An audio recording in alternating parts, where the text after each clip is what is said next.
Hi, everyone. Welcome to Office Hours. If you're watching on YouTube, you can find out more about what we do at officehours.global. Our first hour is general discussion about virtual production and media production. Our second hour is usually something we want to spend a little bit more time on. And today we're going to talk about Office Hours 2.5. It was 2.1. But we're making so many changes, it really needs to be 2.5. So anyway, it's so much work. So we'll be talking about what we're planning and how we're implementing it, where the big steps are, and get some of your feedback as well. So stay tuned for that. All right, let's go ahead and jump into the questions. Mitch, what do we have? Thanks, Alex. Our first question in from David Barton in Memphis, Tennessee. I am in the Video Pencil beta, and I would like to bring the illustrations into OBS.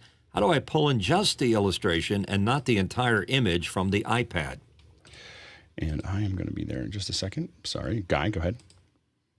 Yeah, from what I can tell, I'm also on that beta. It is all embedded, so it's the entire composite. It doesn't kick out over NDI the separate components of the image, so you wouldn't be able to do it with that app, at least. There's other ways of doing it, but I don't think that you can do it with that app. That might be a good feature request, but it would definitely put a load on the system, and it's probably already taxing it pretty fine with the video and the composite layer. Next question. From Marty Ateas in Maryland, USA, the majority of wireless microphones operate in the now very crowded UHF band. Some manufacturers are offering VHF band models. What do panelists think about this option? Go ahead, Bill. Well, we're always trying to get clear channels. And, once upon a time, all the wireless microphones I used were VHF because that's all that there was. UHF was allowed by the FCC to be in that area. And then they started selling off parts of the VHF band for other uses, and it became cell phone bands and stuff like that. I still think some of those shenanigans are ongoing. So I think managing this combination of a shrinking number of frequencies available for that use and the fact that now more people than ever before are using wireless audio. I mean, most of the amateur video makers out in the world have some sort of amateur radio access on wireless. So I think it's going to continue to be a problem. I don't know what the FCC is going to do about that's just in the U.S. Now, this may be in other issues globally, but I've had VHF radios in those early days that were completely destroyed for use in the U.S., and we had to sell them to people over in Europe just because they could still use the bands. And I think this is going to be an ongoing challenge. I can see why people are going back to VHF. It was less crowded in this huge glut of people coming into the UHF spectrum. So fingers crossed that the regulatory powers that be get this at least a little right, and we have enough frequencies to get done what we need to get done. I mean, I think that what we saw with the devastation of the UHF, at least in the United States, is that the telecommunications companies who want to make more money selling us cell phones were a more concentrated form of cash than everybody else that was out there. So they had a lot more lobbying power. And so what we did is, then churches and event companies and everybody else that uses these. And so our UHF frequencies have been devastated, by what's happened. And, again, I only talk about politics when they get into it, but what they really should have done is set aside, basically paid everybody, had a whole fund that came out of the billions that the government made on selling off our wireless to pay us back for all our wireless equipment that doesn't work anymore. That should have been part of the cost of doing this. And so as a result, as you said, we're, basically in, the hard part is that VHF in the historically has been lower quality, but it has had, it doesn't have quite the same bandwidth that UHF does. Now, I think that a lot of that has been, handled with digital communications at this point. So by creating a digital signal and then running it over VHF, I think that you're actually able to get pretty much the same consistency. VHF will carry a lot further, carry through a lot more things than UHF. But typically it's been a lower bandwidth, but I think that that's less important in today's technology than it was in the past. Go ahead, Mitchell.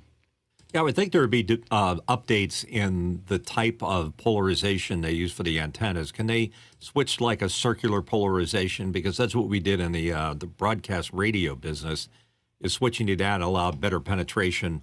When that signal would spiral out, it could penetrate things or go around things a lot easier. Yeah, again, the VHF definitely does better than UHF, but again, when we first started doing it, it's lower bandwidth meant a lower dynamic range, but we haven't seen that. I mean, I don't think that, or lower spectrum that it was managing, but I think it's gotten better. So it's still kind of up in the air as to what, and I haven't seen a lot of other things that have separated those things out, but we'll keep on tracking it. It is the UHF system in the United States, at least, is a big mess. Next question.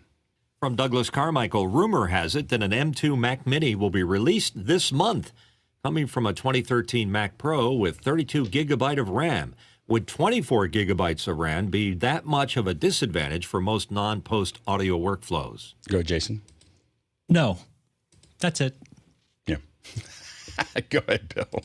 Well, I will say that that's a decade, right? 2013 to now. So your machine is a decade old. In computer years, they're worse than dog years. You will find an amazing improvement in efficiency and utility and just pure speed when you decide finally to upgrade your Mac Pro to one of the newer machines.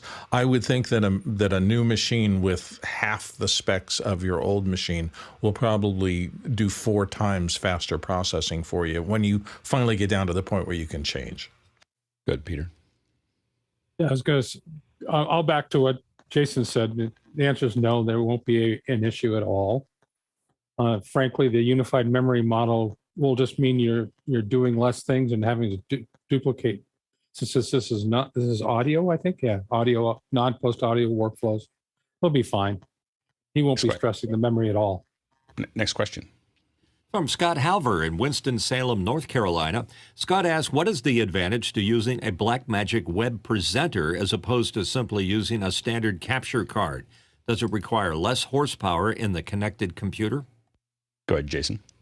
It depends on the connected computer. I find the M1 Mac Minis are kind of incredibly good at like opening up the pipeline and just kind of leaving it as is. But long story short, yes, it is really good at fooling just about any computer that it connects to into being a webcam. And you also get a really nice heads-up display with 6 seconds post video and audio waveform, and of course the SDI codes, I guess, for lack of a better term. Yeah, it is, because it's already doing the compression that a webcam would normally do. It is going to be much lower impact on you can plug it into almost anything and it's going to be able to handle it, as opposed to when you're dealing with a capture card. The capture card is going to give you the potential for a much higher quality stream. So the capture card, you're going to be able to get a uncompressed. You could theoretically from a capture card get an uncompressed 422 or in some cases 444 input that you're going to be able to record directly into the computer, where you're not going to get that with the web presenter. But the web presenter, as you pointed out, is going to have a much lower load on the computer as it shows up, and the web presenter will show up in almost everything, while the card will not necessarily. Only things that have been written to see the card will see the card, whereas the web presenter generally will show up for anything that sees a web camera. Next question. Alexander Knight in Vancouver, British Columbia, Canada. And here on the panel, on an ATEM Mini Extreme ISO, the USB output stopped working and I got a gray screen. Power cycled and died again after 30 minutes. I've been told this can happen, but the reliability concerns me. Any suggestions? Tlaloc? So I think we all deal with this a little bit. 30 minutes is a very short amount of time from my experience. So I'm wondering if you have done things to mitigate heat for your ATEM. Take the buttons and make them as dim as possible, and make sure there's good airflow on the table. I'm not guaranteeing that there's a correlation between heat and that, but it sends it in the right direction, I think, to try to keep it cool. Go ahead, Jason. What Tlaloc said was the first thing that I would have said. Also, switch out your USB-C cable and be sure that you're directly into the Mac or PC, and also switch your switcher to 1080/30 if you can. And Alex, are you is it going directly into the computer? So you have Yeah. No hub at all. Heat was the first thing that came to mind because I noticed it does get quite warm. I did install it in a PK1 stand, so there's ample airflow underneath. I don't know if it's if it is heat, that would kind of make sense because the ambient temperature in the room without the AC on is pretty warm. But yeah, it's a little strange. No hub at all, just straight into the computer. Did it go to the gray screen as you were logging into something, or did it happen in the middle of something where it was just running and suddenly it turns gray? You know, the first time that it happened, I actually hit fade to black when I was in Zoom, and then it just wouldn't come back at all from that. So I power cycled it, and then it ran fine for 30 minutes. And then while in a Zoom breakout room, it just completely went gray. There's something wrong with it. I mean, that's not a normal behavior for the extreme. So I would RMA that. I might have a bunch of these laying around. I've never seen that behavior. So when we talk about a gray screen, we typically see it only in Zoom and only every week or two, and we think it has something to do with a negotiation with Zoom and it's something about negotiating with Zoom, asking for the video, because we don't see it anywhere else. We don't see it happen, and it doesn't ever happen in the middle. It always happens during the handshake. So I think that it's unlikely that it is a. I think you're dealing with something different than what we call the gray screen that we're dealing with. Did you have anything else to add? Sorry, I wasn't sure. Yeah, is there? Someone mentioned 30 frame rates per second, because right now I'm running it. I don't think any of that's going to make. It's not related, probably. No, it's not. Okay, there's something wrong with that switcher. Next question. And it's from Marty Atias in Maryland. Given all the ways to send video over the web, can the panel recommend ways to put a 24/7 outdoor beauty cam shot onto a web page? Go ahead, Mitchell. It's exactly what I want to do. I live in a beautiful part of the city of Wilmington, the Brandywine River, trees, deer and antelope. Well, not antelopes, but other foxes and things like that. And I thought it would be neat to have a camera down at the community center looking right up the river and including part of the area around it. So the best camera consideration I would have, and I think Guy would know better, would be using a bird dog to do that, get it NDI and then get it back to your system and then into the web from there. I think one of the things that matters is whether the camera itself has to be outdoor or not. And so there's a couple things that you want to think about. Does the camera have to be outside in the weather? The other thing to think about is, does it need to move around, or is it going to be something that's going to be locked off? And because that's going to change a lot of what you're doing. It's much harder to go outside and then be able to pan and tilt a physical camera and expect it to last for a long time, especially in Maryland. You're going to get a lot of weather. So those are going to be some of the challenges that you want to think through. As far as encoding goes, you can get little boxes that, you can decide. There's a variety of ways to do it. I'd probably get, some little encoder. Even some of the Blackmagic stuff now will, you can basically just put that down and have it encode from that input. So that would be there. I think that if you're going out a window, then I think that then you have a lot more options. Go ahead, Peter. But I think the other half of the question that he's trying to hunt for is, what do you put at the receiving end on the web page? What's the best process for getting it onto the web page itself? I mean, the most typical thing to do would be to stream it to YouTube and then just embed the stream into. I mean, that's going to be your easiest one. It's going to work all the time. So then you're not thinking about that at all. You're not paying for it. You're not thinking about it. You just put it out there. So I think that a YouTube 24/7 stream, and you can. I mean, I think that some of the lo-fi girl, I think that we listen to, I think she's been playing music since 2020. I think it's been almost 3 years now. So and that has been a straight stream. So you can definitely leave that up. And there's Eagle cams and there's other things like that. And again, the thing to think about is, does it have to be outside? There's lots of outdoor cameras that you can look at, and the things you want to think about there are, they're rugged, but some of the cameras don't have HDMI out. What you're looking for is an outdoor camera with either an SDI or HDI that has a protected area that you can put it into. They're designed to be outdoor. If not, you're going to have to find you can get security cam cases. We've taken for outdoor cameras, we've gotten these security cam cases, and then inside of them we put the micro, the Blackmagic micro studios, and we stick them in there, and then we can control them. The cool thing about those is they have, you have a lot of control over the camera at that point. Go ahead, John. So my Rocket Cam is 24/7. My version is not outdoor, but the Access cameras do make an outdoor version, and they have web servers built into the camera, and you embed the stream right onto a web page. I don't know about quality and frame rate. You can get up to 4K cameras in the Axis, so it simplifies the whole process. There you go. There you go. Next question. From Paul Valhus in Austin, Texas. How would you overhead mount 3 Insta360 links for a kitchen show? What lighting and audio setup would be non-invasively permanent? Go ahead, Bill. I'm going to be a little radical here and think that maybe, because I don't own one of these, but Alex has mentioned that they're not particularly heavy, and I know that the Link at least has a pretty flat bottom on it, so I might be tempted to explore using those 3M command strips. They're surprisingly robust, they stick really well, and I would think that if you put one on the flat bottom side of this, you could turn it upside down. Now, this is assuming you have something where you could flip the picture back around 180 degrees, but they're non-invasive, they come off really well, but they're surprisingly robust in terms of mounting something that doesn't have a lot of weight to an unusual area. I might play around with that, but I might be wrong. Good, Slalok. Oh, there's a couple things I think you should think about. These are USB cameras. So how long are your USB runs, and is it going to provide enough power to the camera to run with voltage drop and thought processes like that? If you use command strips, as Bill mentioned, you probably are going to actually have problems not with the weight of the camera, but with the weight of the cable. So make sure that you're putting the cable up on the wall so that it doesn't yank down on that over time and then pull it down.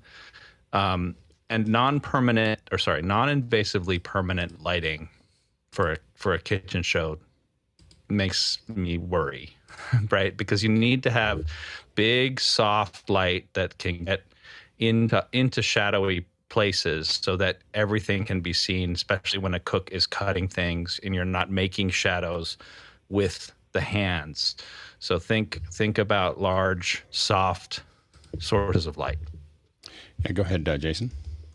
I would say just if you can get it, I'm not sure exactly how high up it swivels, but get some gaffer's tape and be done with it. Go ahead, Bill. Tlaloc makes some really good points there, and one of the things I would probably do is find the smallest eye screw that I could. They come down to pretty small, and I would put one next to every camera and put some sort of small tether there. I might also do some of those for the cable relief, because he's exactly right. The cable is going to probably put more strain on the installation. He also made a good point about the length of the run. So yeah, it's got to be a hybrid approach, and you got to test, and make sure you're in good shape. Yeah, I mean, I think that the thing to think about oftentimes is not so much how do you leave the lights up there all the time, unless you're going to be doing it every day. So if you're going to do it every day, then you think about how to put those up. But when you say non-invasive, it doesn't sound like it's going to be there every day. I would really think about a grid. You can make the grids very light.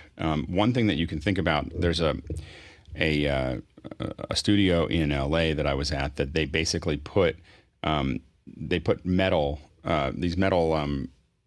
Basically a substructure right underneath the ceiling and in various points, and you can literally take their lights and just snap them. The lights have rare earth magnets that are by far powerful enough, in fact, you're afraid you're going to break the light when you take it off the ceiling, but you basically just snap it to the ceiling, and so the whole ceiling became a grid, and you're able to just take those lights and there's these little bases off to find. I thought it was really cool, but I didn't start asking for serial numbers or make and model. But you can just pop those there, and so you may be able to build that. That would be underneath your ceiling. Your ceiling would look normal. You'd have to tear it out and put it in, but it would be done after that. The other thing to do is to drop down and have a small grid. You can make. I've seen some of these that look pretty nice over people's, especially their cooking islands, and they build these little grids for cooking shows. But they make them out of chrome, and they make them look nice, and they then very carefully put stuff on them, all rubberized and everything else onto them, so that it looks nice when they take it off, but they can very quickly put it up. When we were doing a lot of stuff with Damianti, I had a box that had everything I needed to put up. I had the lights, I had the cameras, the phones, the whatever. I was using phones at the time. The first time it took me about 3 hours and at least 150 swear words to put it together. By the last time, there was just only a handful of swear words and 20 minutes to put it together. So once you build it, the key is you want to have a box that holds a case, a Pelican case or a cardboard box that holds everything that you need and is neatly organized into these are my stands, this is my lights, everything else. And then you can just set it up. If you build that grid, it just means that you can get all that gack off the ground. So you can get the lights off the ground. The big thing is getting the lights off the ground. Those light stands, get them out of the way. The cameras, remember that they zoom in a little bit, but they don't zoom in a lot. And so the thing you want to think about there is you want to think about, you're going to want tripods to do that, little tripods that are light that you can put where you want. I would say that you need three. What I was using is 3 cameras, well, 4, but 3 fixed ones, and that's what I'm planning to do with these little guys. I'm trying to kind of get them all organized right now. I have 2 of them right now, but basically one that follows you around. It's got, this is the following function of this one here. So one that will follow you around while you're working, another one that's focused on whatever you're cooking, and another one that's focused on your cutting and prep board. Those are the ones that you want. And remember, you can save those presets for those. And so anyway, and then have them all go into whatever you want to use for that. You won't be able to run that USB-C longer than 15 feet unless you get fiber. So you can get fiber USB-Cs, which will be really expensive, but you can get them.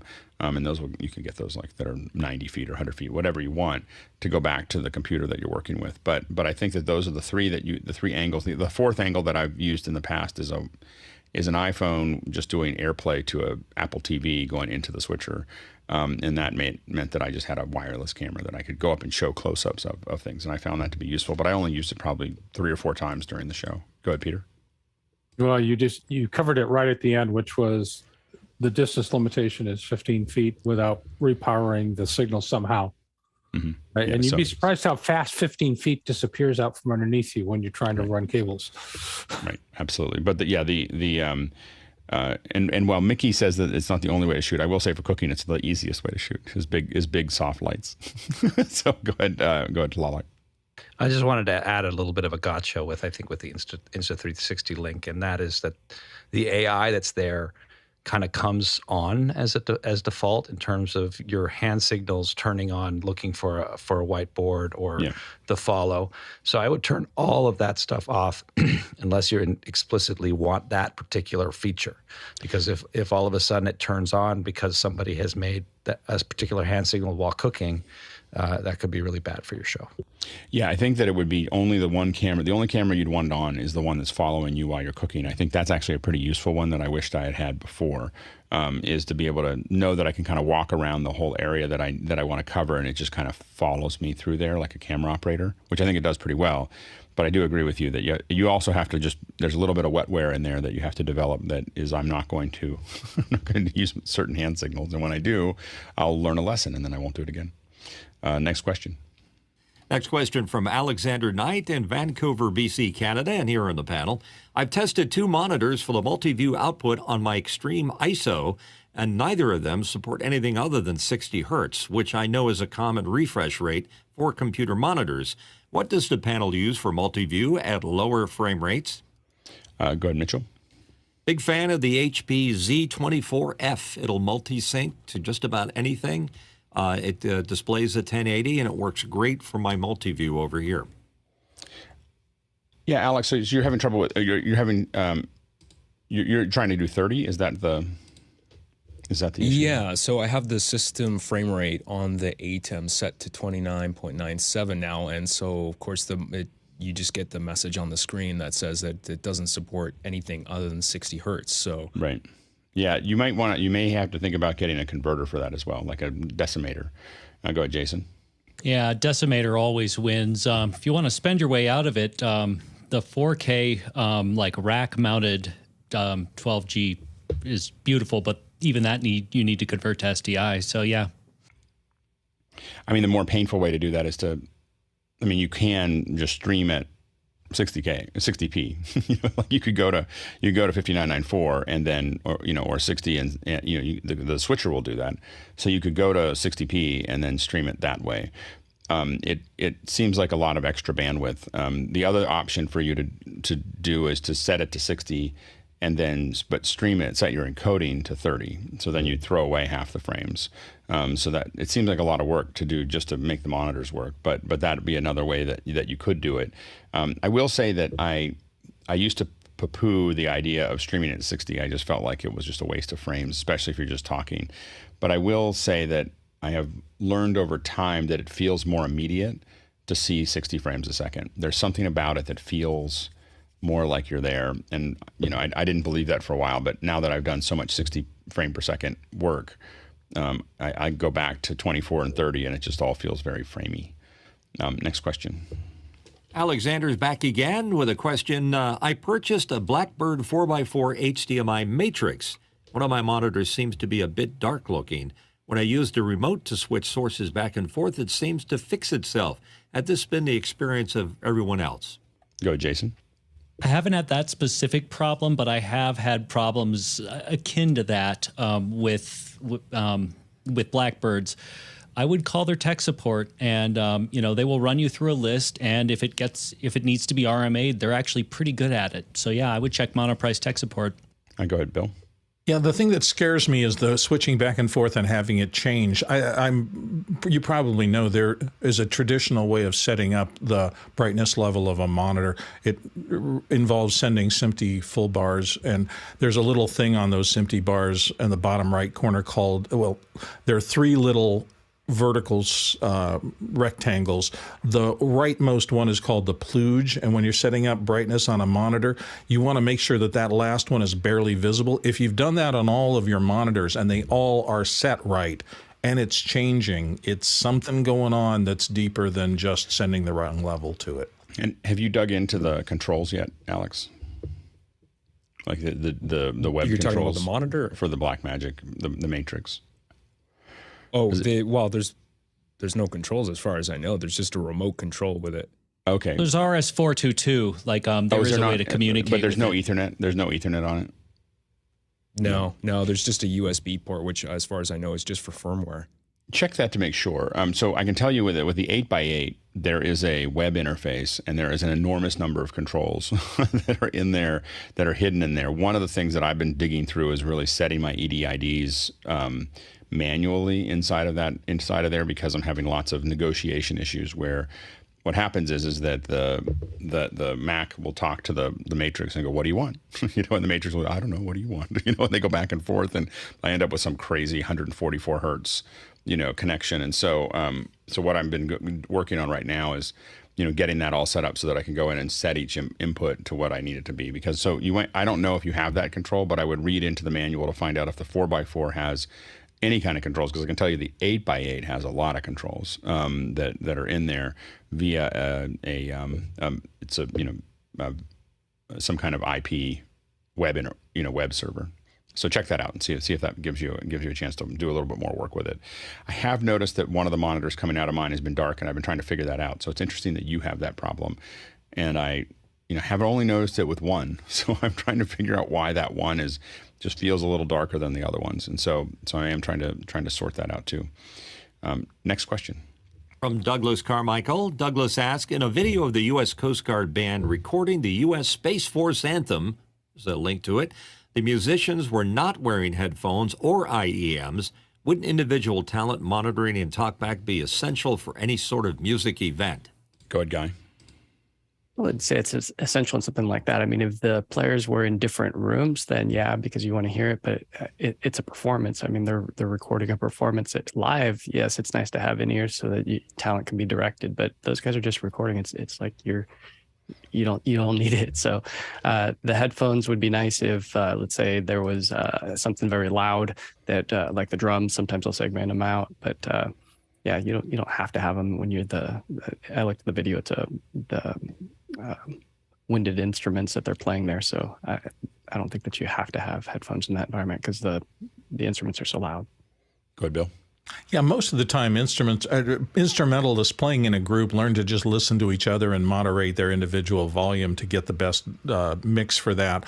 I will also say, I don't know how they made this music video, but if it is a music video, it is traditional to have most of music videos recorded as mime and somebody's doing playback of a recorded track. So you never know. I haven't seen this video, so I don't know which approach, but it could be they're not actually playing. Yeah, go ahead, Jason. It's hard to understate how incredibly good one has to be to join any sort of military band. They don't need headphones. Go ahead, Peter. Well, I would agree with Jason because I know somebody who's in the Marine Corps, the President's own Marine band. But the reality is the only guy that might need an IEM would be the conductor, because the musicians are all going to pay attention to the conductor, not to what somebody off screen is saying. Good, Slavik. Yeah, I was just wanted to say that it's been happening for hundreds and hundreds of years that bands and orchestras have played together, and the way that they get on sync is with a conductor, because the speed of light is faster than the speed of sound, and so it's not always necessary to have more technology. Yeah, and we work with even not bands, but other bands that just want foldback monitors, and they just want to hear it in opened when they record. A lot of recordists don't like that, so but the bands oftentimes want to have that too. They don't want to put something in their ear. So it is we have been playing instruments without in ear for 10,000 years. Next question. From Mark Giuliani in Washington, D.C., I was recently invited to a Zoom call and waited in the waiting room for 20 minutes. The host said they didn't see us and turned off the waiting room features so I could join. Does switching the Zoom waiting room affect active meetings?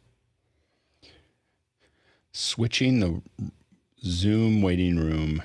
I didn't know you could do that after the call had started. That's interesting. Yeah, I didn't know that you could turn off the waiting room there. Yeah, so I don't know. It might have been. They might have been doing that.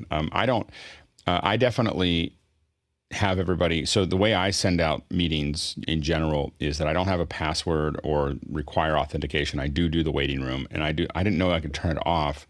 I really like that because I don't like people just jumping in and surprising me, in the meeting. And I also that's my layer of security of knowing who's jumping in. And it also means I can send a short link to people that isn't complicated. Passwords are a place that you lose people for meetings. Is that there's a bug, and I know people have told me it's fixed, but it's not. Like that when the join button that goes into iCal does not carry the password. So someone clicks on that and they immediately go in and now it asks for them for a password. And that button is why I never use passwords. Like literally that button that says join now, and you hit it and then it goes, what's your password? And you're just like, and so if you scroll further down and you get the whole link, it'll work fine. You can do both. Mark's mentioning password or waiting room.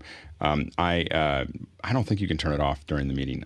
You might be able to. I don't know that for sure. But I didn't know that you could do that. But you can just bring people in. All you have to do is hit. They're there. They're in a little list, and all you got to do is hit go. That might have been what they meant. I don't know. So, but you should be able to do it. It is a problem with waiting rooms that you forget about them, and then you forget you're off doing something else, and you're just waiting for people to come. If someone shows up a little bit late, you might start working on something, and then I've done this, and then suddenly you realize there's like 4 people waiting in the waiting room. So it might have meant that they were just clearing that out, but they can just end it there. So anyway, that's the thing to kind of consider there. Let's go to the next question. Paul Valhus in Austin, Texas, has a question. What are the best USB-C cables for Insta360 cameras? And will you use right angle adapters? Brand, make, and model. Go ahead, Mitchell. I just installed a similar USB-C cable for my Sony camera. I know it's not the Insta360, but it's a right-angled one, and it's braided. And boy, it's nice. Who makes that one? I wish I knew. I forget. And I would pull it out and show it to you, but then my camera would go off, so it wouldn't work out very well. Is it a whole cable that's got a right angle? Yeah. And how long is it? Yeah, it's about 3 feet, Nice. And it's perfect. And you get it on Amazon? Yeah, it was an Amazon search, I'm sure, and I kind of judged the quality based on the price. Braided, right angle. Yes. Okay, Bill. I'll find out. I'll do some research and put it up on the panel.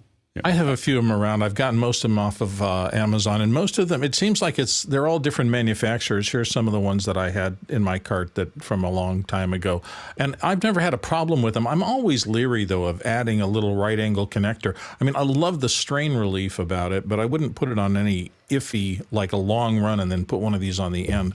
I'm using them here in my desktop rig when I have very short run cables that are going to the back of the teleprompter monitor, things like that, because they're just in really tight circumstances and I don't want to put extra strain on the cables. They all work. Go ahead, Peter. The thing to watch out, I was just browsing the same Amazon stuff that I'm sure Mitch looked at earlier, but they come in if you want the cable with the right angle connector built in, remember the cable length will vary if you're doing power delivery or not. Because the higher the wattage, I don't know what this particular camera needs in power delivery, but as mentioned earlier, over distances, you might not get enough power to the camera to power the camera correctly. Next question. From Douglas Carmichael. Would there be a dedicated device that can output HDMI SDI video from the Insta360's USB output? Go ahead, Jason. The cynic in me wants to say yes, it's called a computer. Other than that, no, not off the top of my head. Maybe a Raspberry Pi? Go ahead, Guy.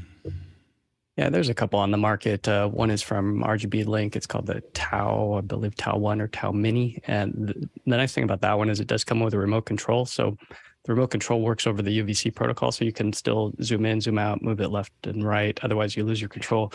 Another device would be the Zato Connect from Atomus. This has USB in and then can kick that device out via HDMI. So that's another one. That's $399 though, so this is kind of a pricey option. Well, I'll get to the next question. Go ahead, next question.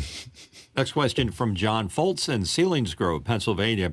How did the Osbot work out? HDMI from the Insta360 would be very interesting. So I ordered the Osbot, and I realized that when I saw this question, by the way, we're running out of questions for the first hour. If you want to throw more in, we've got a great panel here. If you have more questions, go ahead and throw them in right now while I'm talking. But I don't know what happened to it. I just realized when I was like, I have to see if it, I just have to go back and look at my emails to figure out. I remember seeing it saying it was shipping. And the problem is I get a lot of things every day. So, cause I pretty much order everything online. And so there's things coming into the house all the time. And I realized that I've just been really busy reordering my office that when I saw the question, I was like, I don't know where that box is. Like, I definitely don't have it. So, I will say what it brought up for me was there are 4 places that I order online, and that is Amazon, DVE Store, Sweetwater, and B&H. And I will avoid, under almost all circumstances, ordering anything from anywhere else unless I absolutely have to.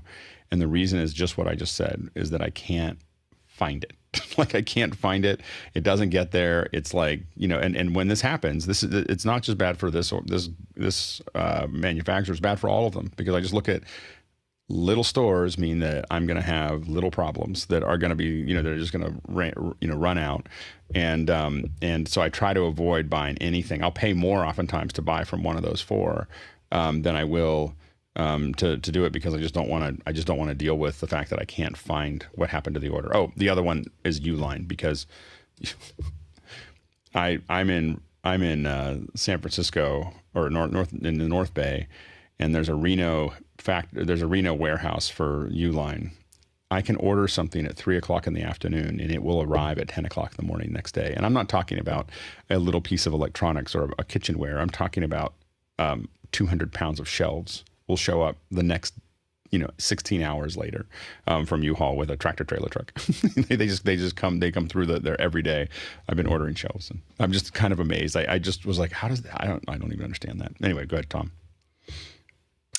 I gave this a try, the Osbot UVC, and while it does work, you get the HDMI out and that works fine. What you start missing real quick is any way to remote control the camera. So are you using you're using the new little Insta360? Yes, I tried it. And through it doesn't just pass through the USB, so you can't control the camera anymore once you plug it in? Nope. I thought that's what was possible, was that you would be able to, it was like a pass through of USB-C. Oh yeah, go ahead, guys. No, it's not. Yeah, so that's the difference with the Tau device, and I put a link in the chat. It comes with the remote control, so you can control it. The Ozbot, you have to pay $20. So the Ozbot one's a little bit cheaper, but you have to buy the remote control separately to have that remote control capability to zoom in, zoom out. I think the problem is that I want to be able to still run the software from Link, the Insta360 software, to run the camera. I don't want a controller to run the camera. I want this to run the camera. So that, and I think when I saw the Ozbot, I felt like I'd be able to run USB. It would just pass USB-C through it and then also split out an HDMI. But it doesn't sound like that's what's actually happening, because it does have two USB-Cs on it, right, Tom? Yes, it does. And I tried it with their remote controller, and it did not work. So, I'm confused by that, because it should just pass the USB-C signal.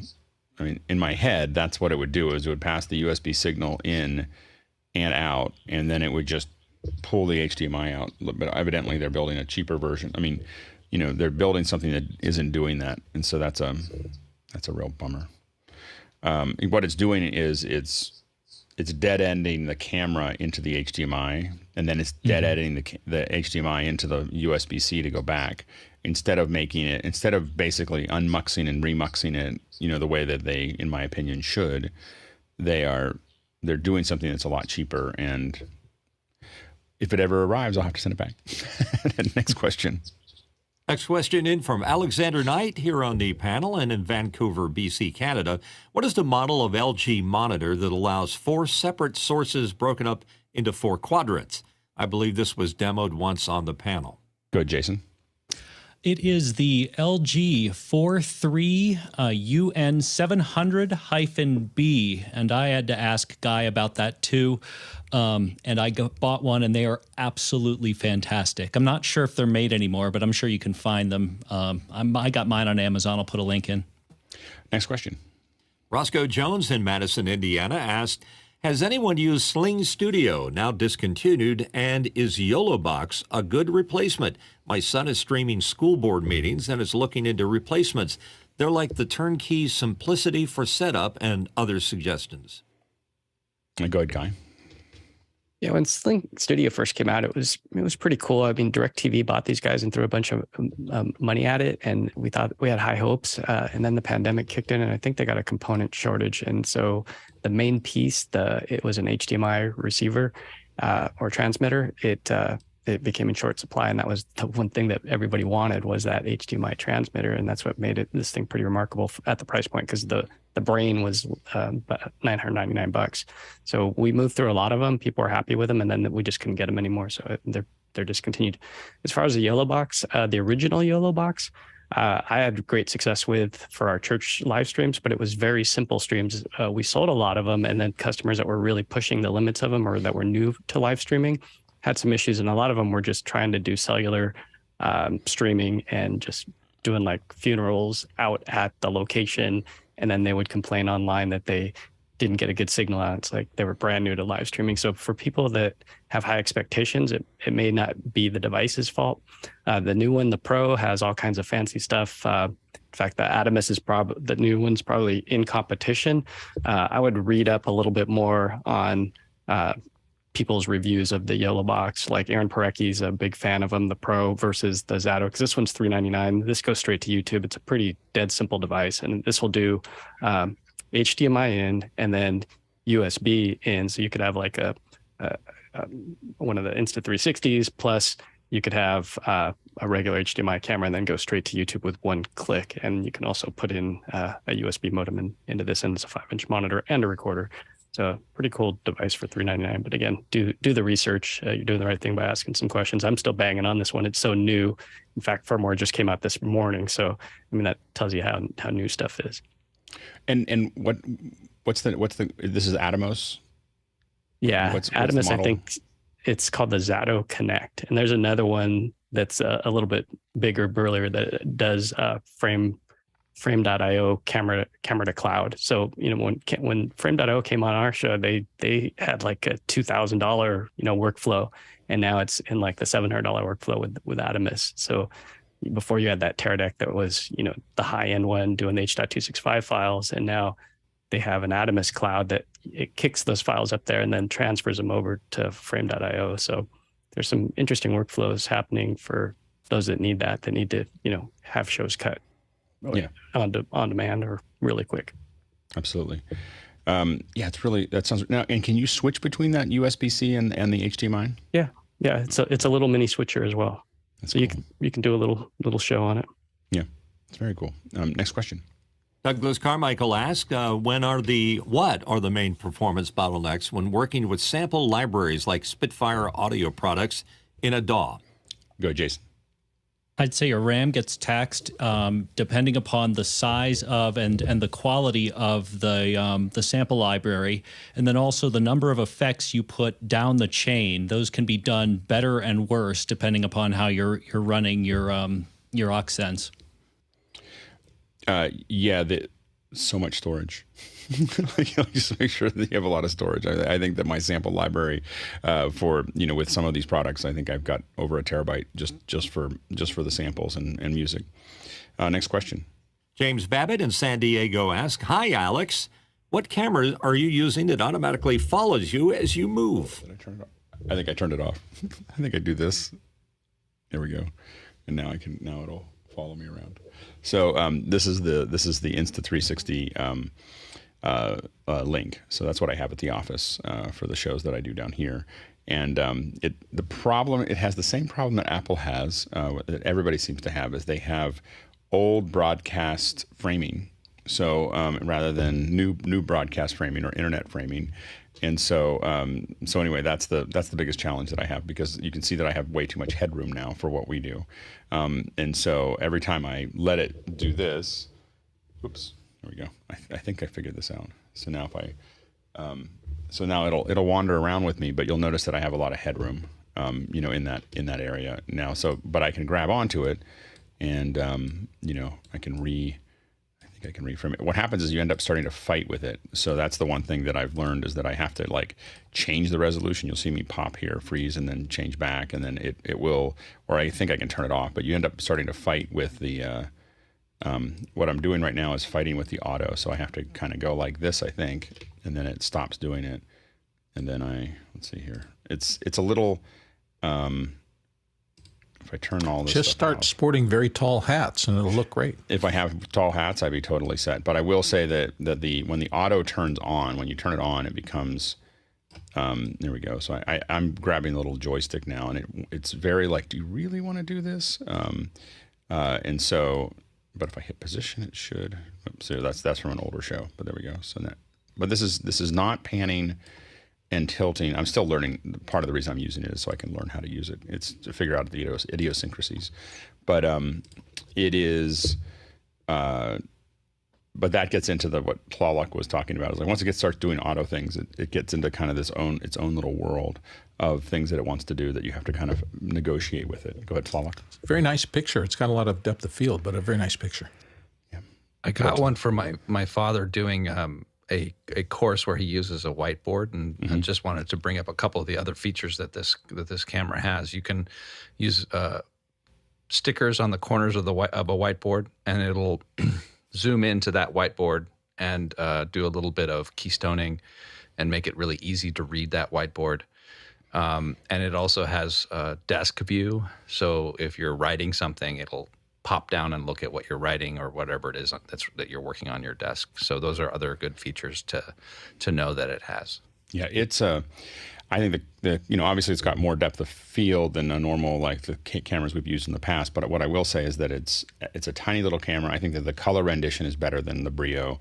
It finds better color quickly. I have way more control over color, brightness, everything else than I had because it's no longer just limited to whatever UVC can do. It can do anything that its software is set up to do. So it's pretty powerful. Next question.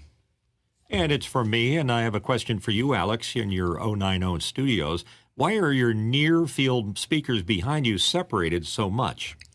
So they're not designed for accuracy right now. What they're designed for is for us we're listening and checking 5.1 that's coming in, we know that it's not going to be accurate to what we're sending it out to, because what we're sending it out to is not near field.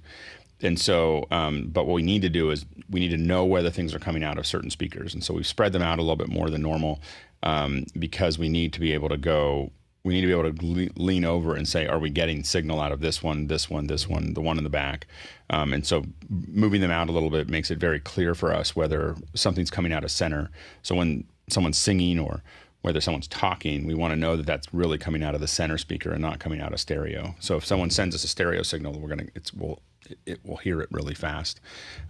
So for what we use this room for oftentimes is to do quality assurance on transmissions that are going to it may be sourcing from one venue and going to 100 other venues at the same time.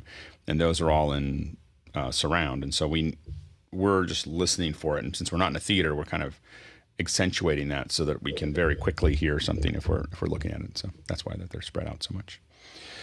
Next question. Next question from Colin Mulcahy in Dublin, Ireland.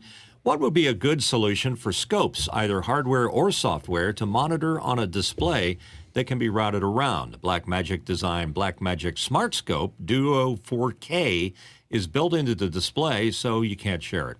Good guy. Yeah, Scopebox is one that I've seen quite a bit and used myself. But nowadays, I'm more in love with Omniscope. It's just got prettier looking morsels that you can change in your layout. So you have your typical vector scope, you have your waveform, but then you can connect like I have all these NDI sources. As far as routing it back around, I'm not sure as to how you would share your screen. That's the one thing that I would say in this example. All I'm doing is I'm kicking this out through vMix desktop capture, so I'm able to share this back out anywhere on my network. So this is where like one of those devices that we saw yesterday released from BirdDog would come in handy, where you could then route NDI back to HDMI and then maybe convert that to SDI. But you can get an idea as to how you can move these things and design them however you want. It's very flexible as far as being able to lay these things out, save your layouts, and then just pull up the pieces that you want at the time that you need them.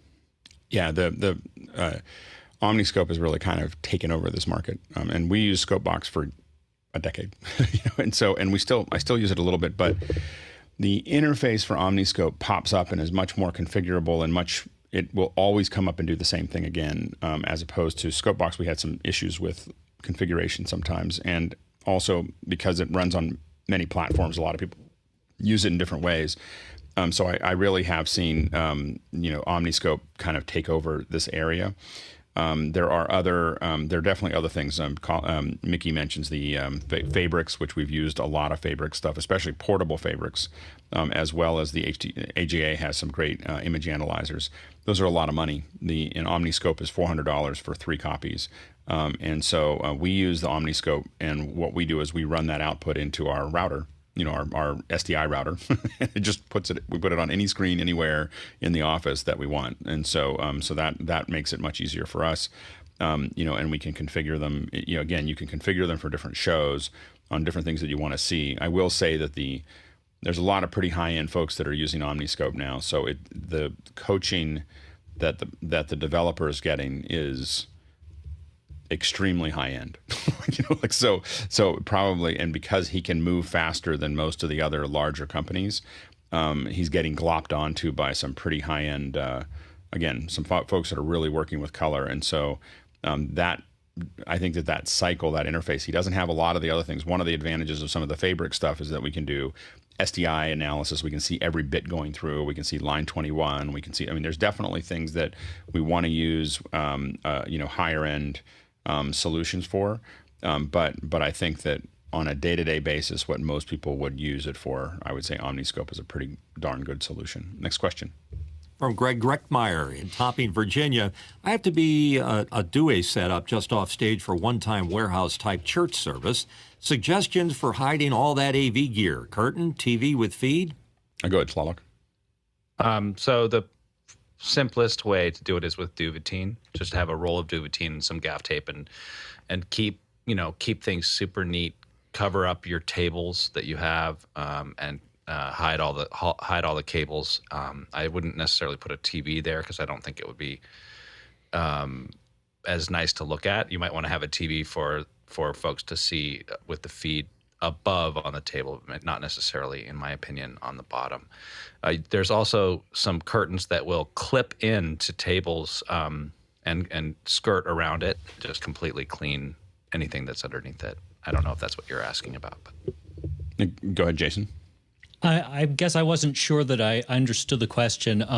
My immediate thought was, like this gray background, just use like a 6x7 huge, to block everything out. But if you're just hiding for a table, I guess that wouldn't work. Here you go, Mitchell.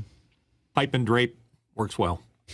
Yeah, if you can request pipe and drape, it works great. When I used to DJ events many years ago, I did exactly what Tlaloc was talking about, which is the little clips. So you can get, and you just clip them onto your table all the way around. Get all your cabling done first, and then the last thing you do is just clip that all the way around your table, and it'll cover it. But if you have a lot more GAC, pipe and drape, or you can get ones that sit out a little bit. So you can request ones that are some drapes that are 4 feet, 5 feet high. You can still see out there if you need to, but they just go all the way around your area, and they kind of protect that area. And then again, the last case is duvetine. Just try to make it straight. Just try to make the duvetine look like you meant to do it, and that it's not just draped over a bunch of GAC. That's the thing that to really.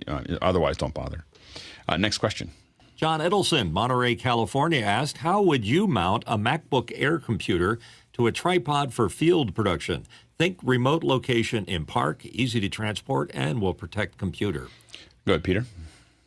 I use the Tripod-Z that I found on Amazon, and it's nice because it's got a tiltable shelf that will grab the MacBook at an angle, basically at eye height, and then there's a separate tray built into the tripod to support a keyboard and a mouse or a trackpad or whatever you choose to use. So you're not, but I use it out when I go out to scout camp because it's a true tripod with 3 adjustable legs, widespread, can handle uneven ground, things like that. Go, Jason. I use one called I'm not going to pronounce it right, AURAY laptop stand with a travel accessories kit. It's $60 on Amazon. It's not for a tripod. It comes with its own legs, but they are much more sturdy. I'll put a link in chat. Go ahead, Guy. Yeah, if you want the big guns, the Triad Orbit, this thing's awesome. Because you could also, like I have mine rigged up so that I could put my power supply and my hard drive via these bands. So you could move these things. It's like a cheese plate. You can move these anywhere that you want, these bands, as well as they're like long screws that you can use to kind of bolt things down. So Triad Orbit IO Desk is the name of this one. Go ahead, Bill, real quick. And there's another company called RAM Mounts that make a lot of the mountings they use for doing laptops in like police and public safety vehicles. They have an incredible ecosystem of mount options. Next question. Colin Mulcahy in Dublin, Ireland asked, with ZoomISO and using Dante, has anyone documented the workflow to use it with M32 or X32? Go ahead, Tlaloc. I don't think the documentation is quite ready for that, but keep watching here to watch as we do this with Office Hours 2.5, and it'll be a really, really great way to sort of start to understand how that workflow and how that signal path can come together. And just a quick reminder that occasionally Andy Carluccio joins us, and 3 o'clock today is one of those occasions. So 3 o'clock today in After Hours, Andy will be there to answer questions. If you have questions, I know it's late in Dublin, but it's worth staying up. So if you want Andy to, if you want to ask questions there, I would definitely check that out. Next question. Jeff Cohen, Miami Beach, Florida asked, thoughts and opinions on the future of audio-only platforms such as Clubhouse, Twitter Spaces, LinkedIn audio events, Discord's news stage channels, etc.? I think that the real problem is that there's no way to really create a conversation like what we have here without a back end that makes that possible. And so what you end up with is a lot of really uncomfortable conversations with people coming in over their phone, because a lot of these are limited and people are just using their cell phones. And I just find it like needles to my ears to, so I try to jump into the Twitter spaces and Clubhouse, and the audio quality is so low that I tend to just drop out after a couple minutes. And I talking to folks about average listen time that people are watching. I don't think I'm the only one that's doing it. The average time that someone's listening to a lot of these is very low. And I think a lot of it has to do with audio quality, because they're limiting it to the phone, or they're making it easy for the phone. And so people just jump on, and, civilians who don't know that audio might actually make a difference are just doing whatever they're doing. And it's really painful to listen to. Go ahead, Peter. I was thinking it from the other direction, which is there are a lot of times, particularly when I'm driving, that I want to listen to the audio only. I want to, if the audio sounded like radio, I would listen to it. I listen to this play. I listen to this one. Yeah. Yeah. This very often audio only on my phone while I'm driving. And this one sounds pretty good. Yeah. Yeah. No. I mean, I think that this one and the app, I have to talk to Juan about why the app works perfectly.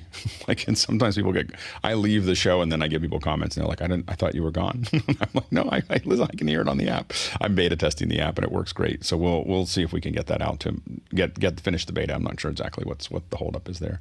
But we have a beta of an app that just lets you listen to it. And the big thing is it's much more stable than the page, and it's also, you can play it in the background. So we'll try to get that out, but it sounds amazing. It's got kind of the Mickey magic, I think, added to it, and sounds better than this show, actually. Next question. Colin Mulcahy from Dublin, Ireland asked, anyone having issues with Blackmagic Design HyperDeck 8.2 update? It's only giving me SSD slot 1 on HyperDecks. Even if I insert SSD 2 slot 1, flashes not S slot 2. Had to downgrade to get the 2 slots back. Go, Jason. I have a lot of HyperDecks, and I've never seen this issue. I would call Blackmagic tech support. That's not right. Next question. Stefan Fischer from Würzburg, Germany. The Insta360 is freaking out when you have other webcam control software running, like webcam settings. It then does not let you adjust the framing and keeps jumping back to 0.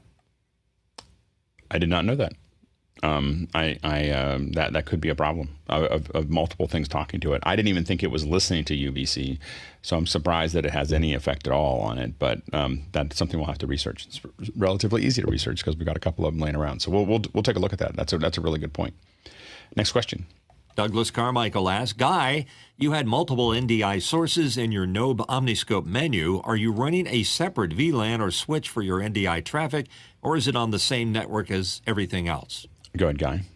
Yeah, I have 2 networks going on. One is kind of my beta network, and that's with the Netgear M4250 AV switch, and that's got the Dante VLAN as well as the separate NDI5 VLAN. So that one is segmented, and I have a Discovery server, and then I have a Ubiquity Dream machine.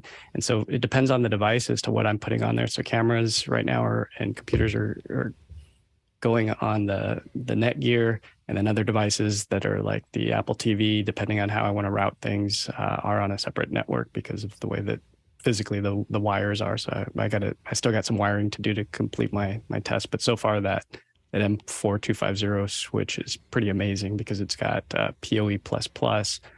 It's got a bigger back plane so that it can handle more traffic. It's also got a 10 gig NIC in it. And so I need to get the Sonnet NIC for my Mac Mini to be able to handle all the ZoomISO outputs that I want to kick out. So looking to get one of those. It's like $400 though.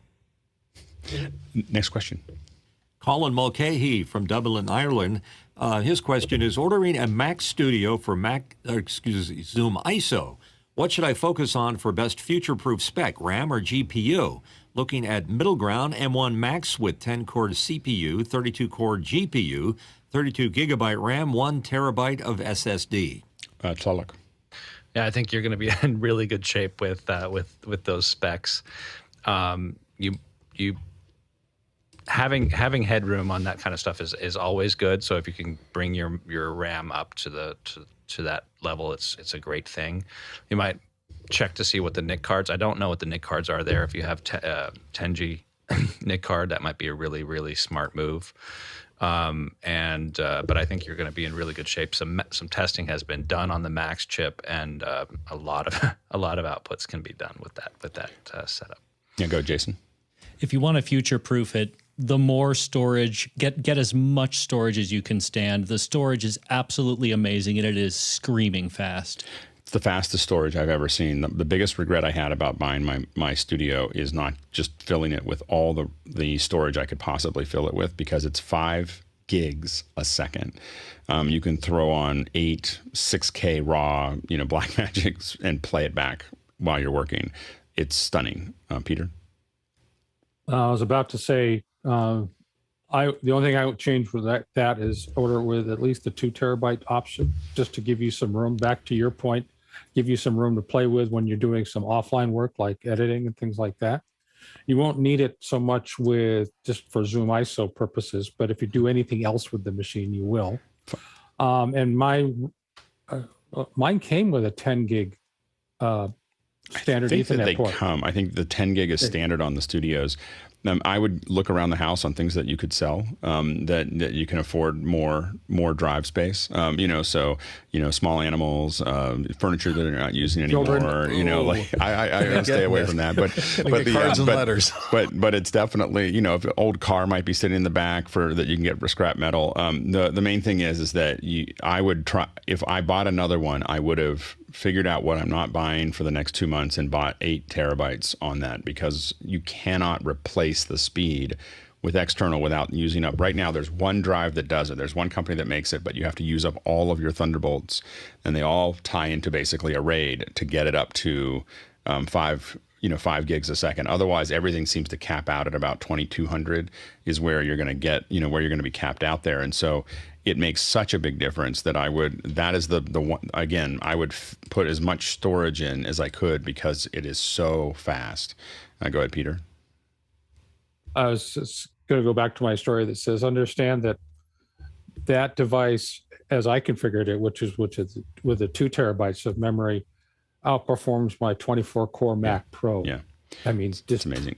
The other stuff you have there, as far as the other thing you want to think about is what you're running, because really the way I'm using the Mac Studio is to run it with Mimo Live. So I'm using Siphon to send I don't need a studio to output SDI. I have Mac Minis for that. The Mac Mini can put out a lot of outputs. We've already tested a lot of outputs coming out of it at over 8. And out of a Mac Mini, I routinely take 8 out of the Mac Mini on the test that I've been doing. The studio is designed as an all-in-one. Like, I want to do the whole show inside of that studio. And I think that your Max is great, and I don't think you're going to tap it. The only reason I'd add more cores is not because of ZoomISO, but because of the software that you may want to use with ZoomISO. I can't remember what I bought, but I think I might have gotten one up from that. But it's like, what can I run inside of there that's going to do the rest of the work? If you are going to pass NDI, then you need a little bit more headroom, because the NDI requires a lot more CPU than the SDI outputs. But if you're using Siphon or SDI, you're going to have an incredible amount of density sitting in one little box. All right. We are changing subjects. We're in a little late. We had a lot of questions. First, we were running out of questions. This is what always happens. We're running out of questions. Then we tell everyone we got more room, and then they fill it all up. And so I wanted to go ahead and finish that. But I think that I'm really excited. We've already started making changes towards Office Hours 2.5. And again, I'm going to keep on saying 2.5. People keep on wanting to go to 2.1 because it's the next update. But there's so many updates that we're doing that I just felt like it's because the next update we're going to do is 3. Like, we're not going to go from 2.1 to 2.5. We're going to go from 2.5, and then sometime in the spring or summer of next year we'll go to 3, and we're still figuring out what that looks like. But it's starting to come into focus, some of the stuff that we're working on to get to 2.5. And I'll let Tlaloc give us an update of where we're at right now. Yeah, so to start out with, I wanted to do this in a couple of waves, right? Because there's some new things coming down the pike, and we got to make decisions about how those work and figure out what we need to make happen. So to start with, we wanted to shift over from ZoomISO version 1 to ZoomISO version 2, which now the show is running on ZoomISO version 2.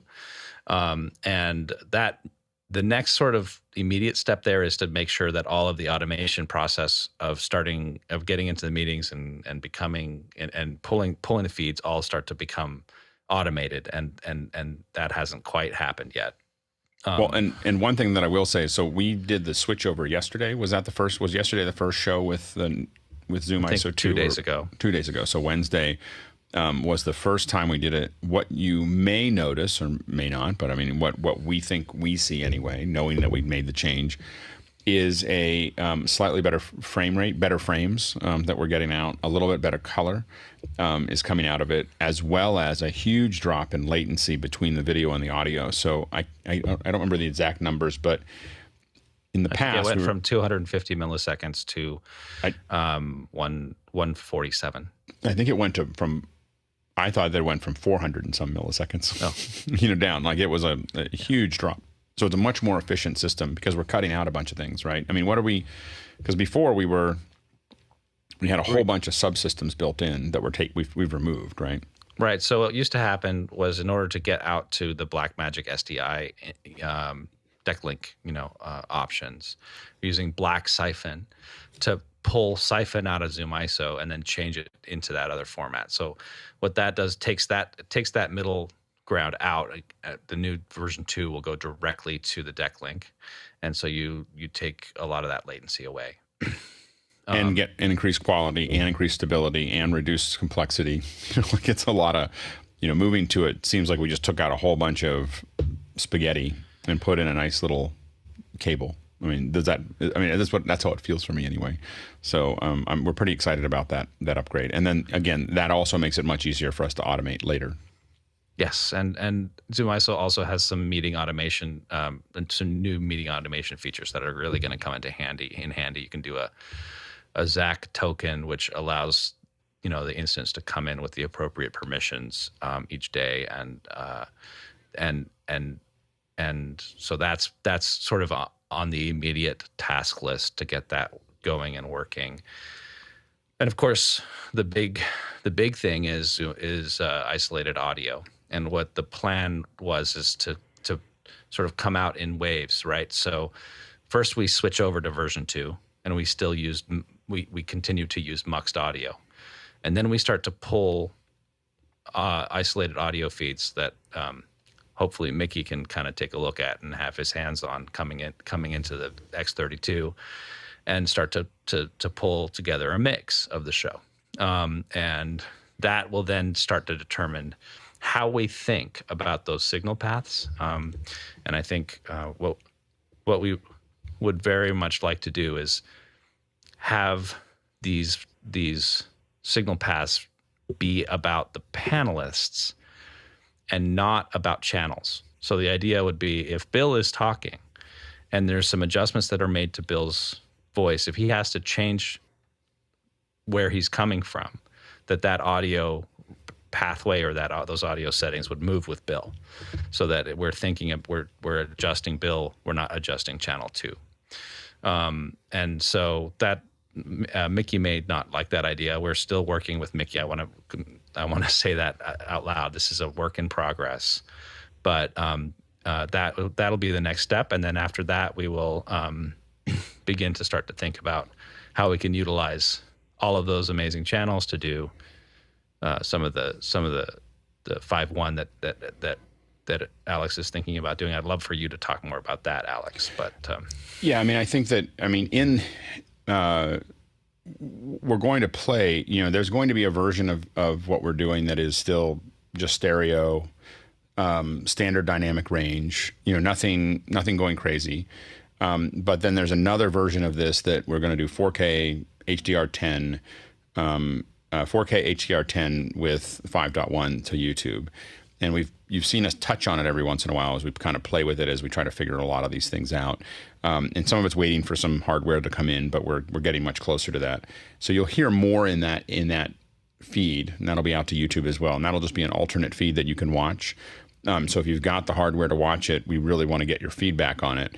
But it's going to be, everyone should look more, and one of the things we're going to start doing next week is I'm going to start giving people notes in pre-show, the panelists, of because I can now tell, I can just tell looking at people what who's going to look good and who's not going to look good in HDR.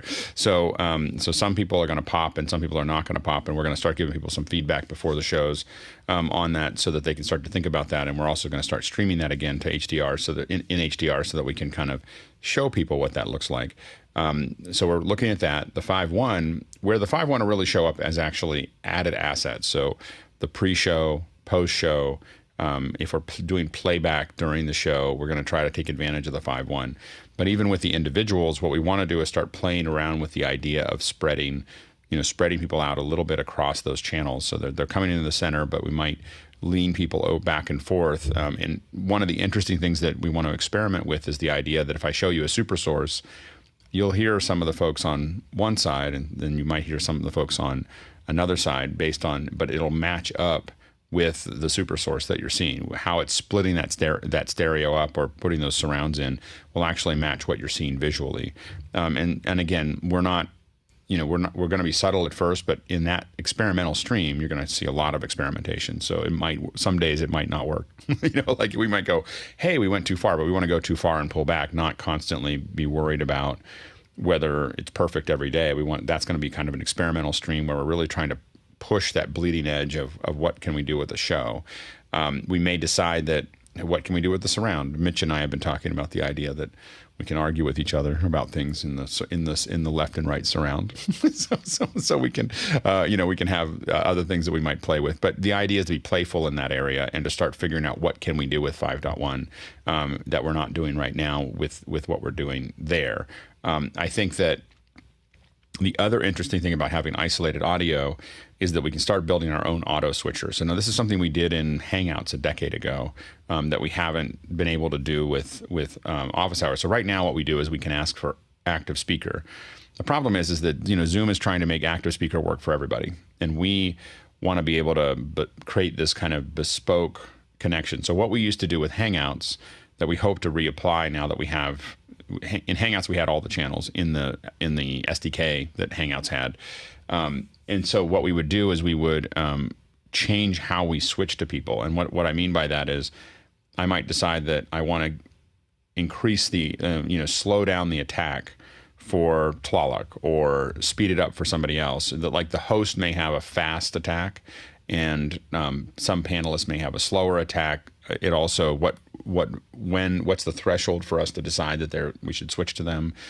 Also creating things. One of the things that we did in Hangouts was create what we call soft clicking. And so soft clicking was we would click on 3 people. So like we could set something up where if I have 5 people that are selected to answer this question, the auto switcher stops paying attention to everybody else. Like it just goes, I'm not going to, like these are the 3 that I'm going to pay attention to, and it's only those 3.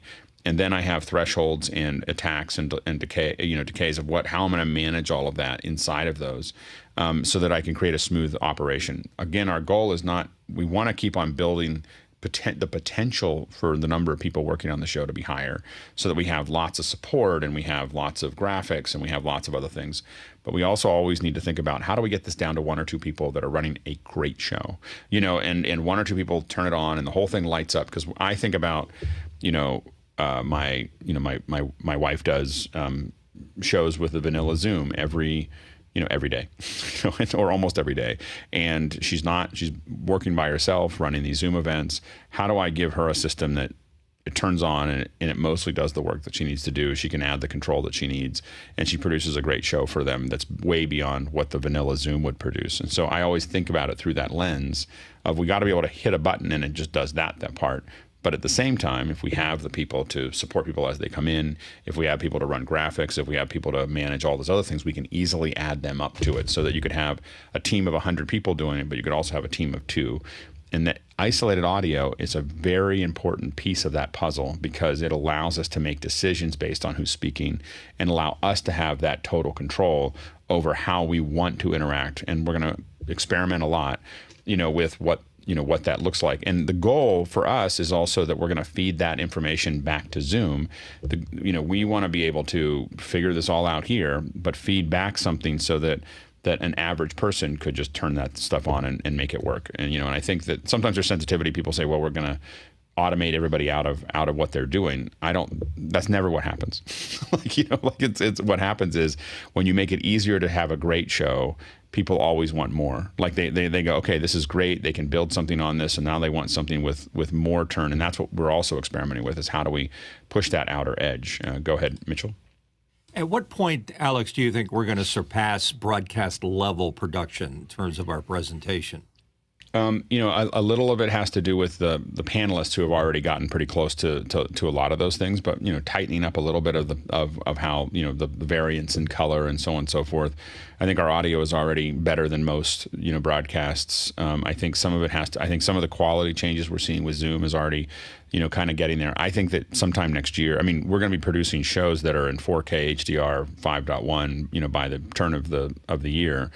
And we're not seeing that in broadcast. I think that we'll make another pass at our graphics, but I think that sometime in the spring, by my goal is really by NAB, we're producing a show that you have a hard time telling the difference between it and broadcast, and you might think that it's better, like it might sound better, look better in a lot of ways than broadcast. But my goal is to be able to get to NAB with something that a lot of people have seen it and think it, and there's things that, to our advantage, that broadcast has lowered itself so in the way that they bring in remotes, especially so us having an all remote show, I think we're already way past what broadcast does.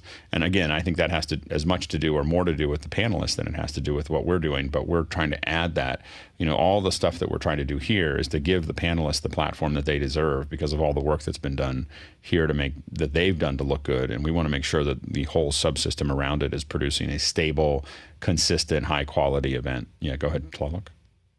I just wanted to make a correction to my comment about the latency. It went from 411.5 milliseconds to 174.57 milliseconds, which is phenomenal. And then that brings up the other part of the tiered sort of work into this, is that right now with Muxed Audio, we are doing a overall audio delay in order to get AV sync in line. But what we'll do with isolated audio is start to have individual sync delays for each person. And what we're working on is getting literally a frame box and a Matchbox. A Matchbox will allow all the individual folks that we send you an iPad app. You just play it, by your mic in front of your screen, and it'll tell us how far off you are, and then we can correct it in the back end. And so, our sync should be rock solid, as we start to move forward. When we get the isolated audio in, even just doing it by eye, we're going to get a much, much tighter event. And one question that came up real quickly in the chat was Rob Collins asked, he says, why should we be as low as broadcast? Why not be better? Yeah, the goal is to be better. We think we can get to a point where we're producing shows that are significantly better than pretty much anything you see live, except for tier one sports. Tier one sports we have to look at.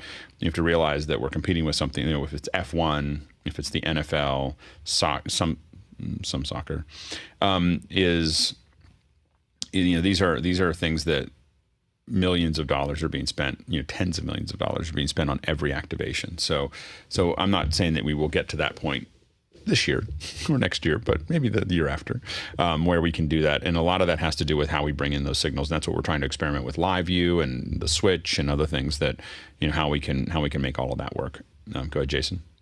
Yeah, the Olympics also comes to mind, in that string of like really high end, all of the money things. May I suggest the whisper commentary be only in surround for the 5.1 mix? That's the plan.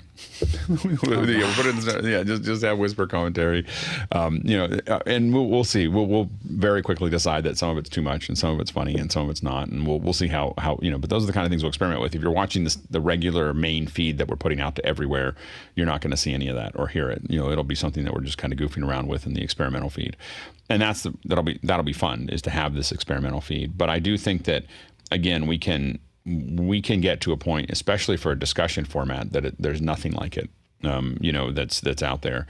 We're already breaking a lot of ground. I was trying to explain to someone yesterday that sometimes we have anywhere between 4 to 6 people all the way up to 20 people in a panel. and we have a clean conversation where we're just passing the stuff around, and they had a hard time. like I don't know how that would work. Like how can you have 16 experts all being able to do it without them stepping over each other, or lots of throwing the ball to someone who's not ready to answer it. And I'm like, oh, we figured that out. You do it 900 times and you start to sort things out. And so I think as a discussion format, and again, our goal is not to be the only discussion format. Our goal is to be an example of what's possible, and then continually make it simpler for other people to keep moving down the same path that we are. I mean, this is an explosion of people trading notes, because what we're talking about is media, but we have to keep on thinking about birding and gardening and sports and cars and whatever people are passionate about. They could be building these kinds of things. What's missing is the understanding of how to do it. And the only people that could ever figure this out would be media folks, us. We figure out how to do it, and the challenge is for us to figure out then how to do it simply, and how to do it repeatably, and how to do it something that again, a meditation center that my wife works at, she can turn it on and just make it go. Someone who that's what we have to get to that point, because that unleashes a huge amount of knowledge transfer for humanity. Like literally, it changes the world if we figure this out, because nothing like this has existed before. But we had to take the arrows, and figure this out and work through it, and cut through the jungle where there was no road. But our goal is to leave it paved, for everybody else. Next question. Wow, that's a tough one to follow. This is a question from Taylor Sunderhouse in Cincinnati, Ohio. The backend team go through a process every day to prepare for the daily show. Does any of the new Office Hours 2.5 setup help the backend team in preparing? Slawik? It does not right now, but it is definitely the goal to have more of the setup work in a more seamless way. That includes some of the new features for meeting management that comes with ZoomISO. That includes the way in which we're going to start to propagate and pull the isolated video and audio out from ZoomISO. So yes, that is a very apropos question, and we have a lot of work to do, but it'll be better when we come out the other end of it. And by getting better and simpler, it just means we'll add more. It's because it's what we do. Let's add some more features. Next question. Rob Collins in Kansas City, Missouri asks, does Office Hours have any plans to optimize the mobile experience? I've been having trouble lately getting in on my phone. Go ahead, Slawik. I'm curious to know if that means getting in on your phone on Zoom, or if that means listening to it on YouTube. I think we're optimizing a lot of the experience on YouTube, and so I haven't had much issue with that, and I haven't had much issue even getting into Zoom to listen to that on that side of things and watch that on that side of things. So maybe hopefully you can reach out to us on Discord and we can hear what you're experiencing and work towards getting it to be better. Go ahead, Peter. Well, I guess it goes back to a question that was asked in the prior hour. I mean, I listen to it on YouTube all the time, but given the nature of Office Hours, I don't expect to participate, right? I expect to listen, right? Because you're optimizing for this experience, what we're doing right now for participation. Right. And I think that it's a little harder in the phone because you have to jump into after hours and then find the breakout room that you're trying to get to. So I think that's the complexity right now that didn't exist before. And we are definitely going to keep optimizing to make it easier to view. Again, the other thing that we're going to be, that's further down the path, it's more of a 2.6 or 2.7, is an HLS, low latency stream that we're probably going to be working on with CacheFly, and so that will be, and that will also be an experimental stream where we may be experimenting with things like Atmos and Vision and so on and so forth. So that could be, but that will be probably 2 or 3 seconds of delay. So it's very close to what you're and that'll be in an app and so on and so forth. So we're also experimenting with those things as well. Next question. From Jeff Cohen in Miami Beach, Florida, should we and everyone arrange the composition of the video to account for viewers like me that play YouTube videos landscaped and zoomed to fill on their phones? Some of our elements get cut off. I'm seeing more creators account for this. Go ahead, Mitchell. I was going to say, obviously, that landscape makes a lot more sense for our format. I did a recent CNN eyewitness shot of our flooding river here, and I shot it like this, and the CNN eyewitness people said, "Can you do that again, but do it in landscape?" And I'm like, ah. Don't send them 9x16. So I am interested in the zoom to fill. I guess that would cut off the top 15% and bottom 15% of our screen. I think that's what that will do. We can take a look at that. I kind of feel like I kind of feel like just delivering 16:9, and people can figure out how to watch our show in that format. Next question. From Taylor Sunderhouse in Cincinnati, Ohio. Taylor asks, does the launch of Office Hours 2.5 include the release of the Office Hour mobile app? How is the mobile app coming along? It's really stable, and I need to follow up with Juan to see what if there's any glitches there, because it's I can tell you that I jump on it pretty often when I'm not on here, and which isn't that often, it works perfectly. So we'll have to we'll see if we can.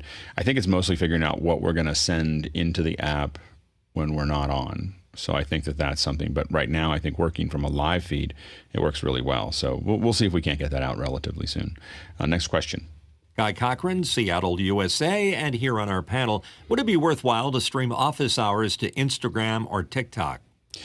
Yeah, we're going to stream Office Hours to everything as we get a little further along. So we just want to get this conversion. So our first step in 2.5, so I guess I would say as we work on these steps, 2.6 is probably something that is, how do we stream past YouTube? We go to LinkedIn, we go to Facebook, we go to Twitter, we go to all of these other platforms.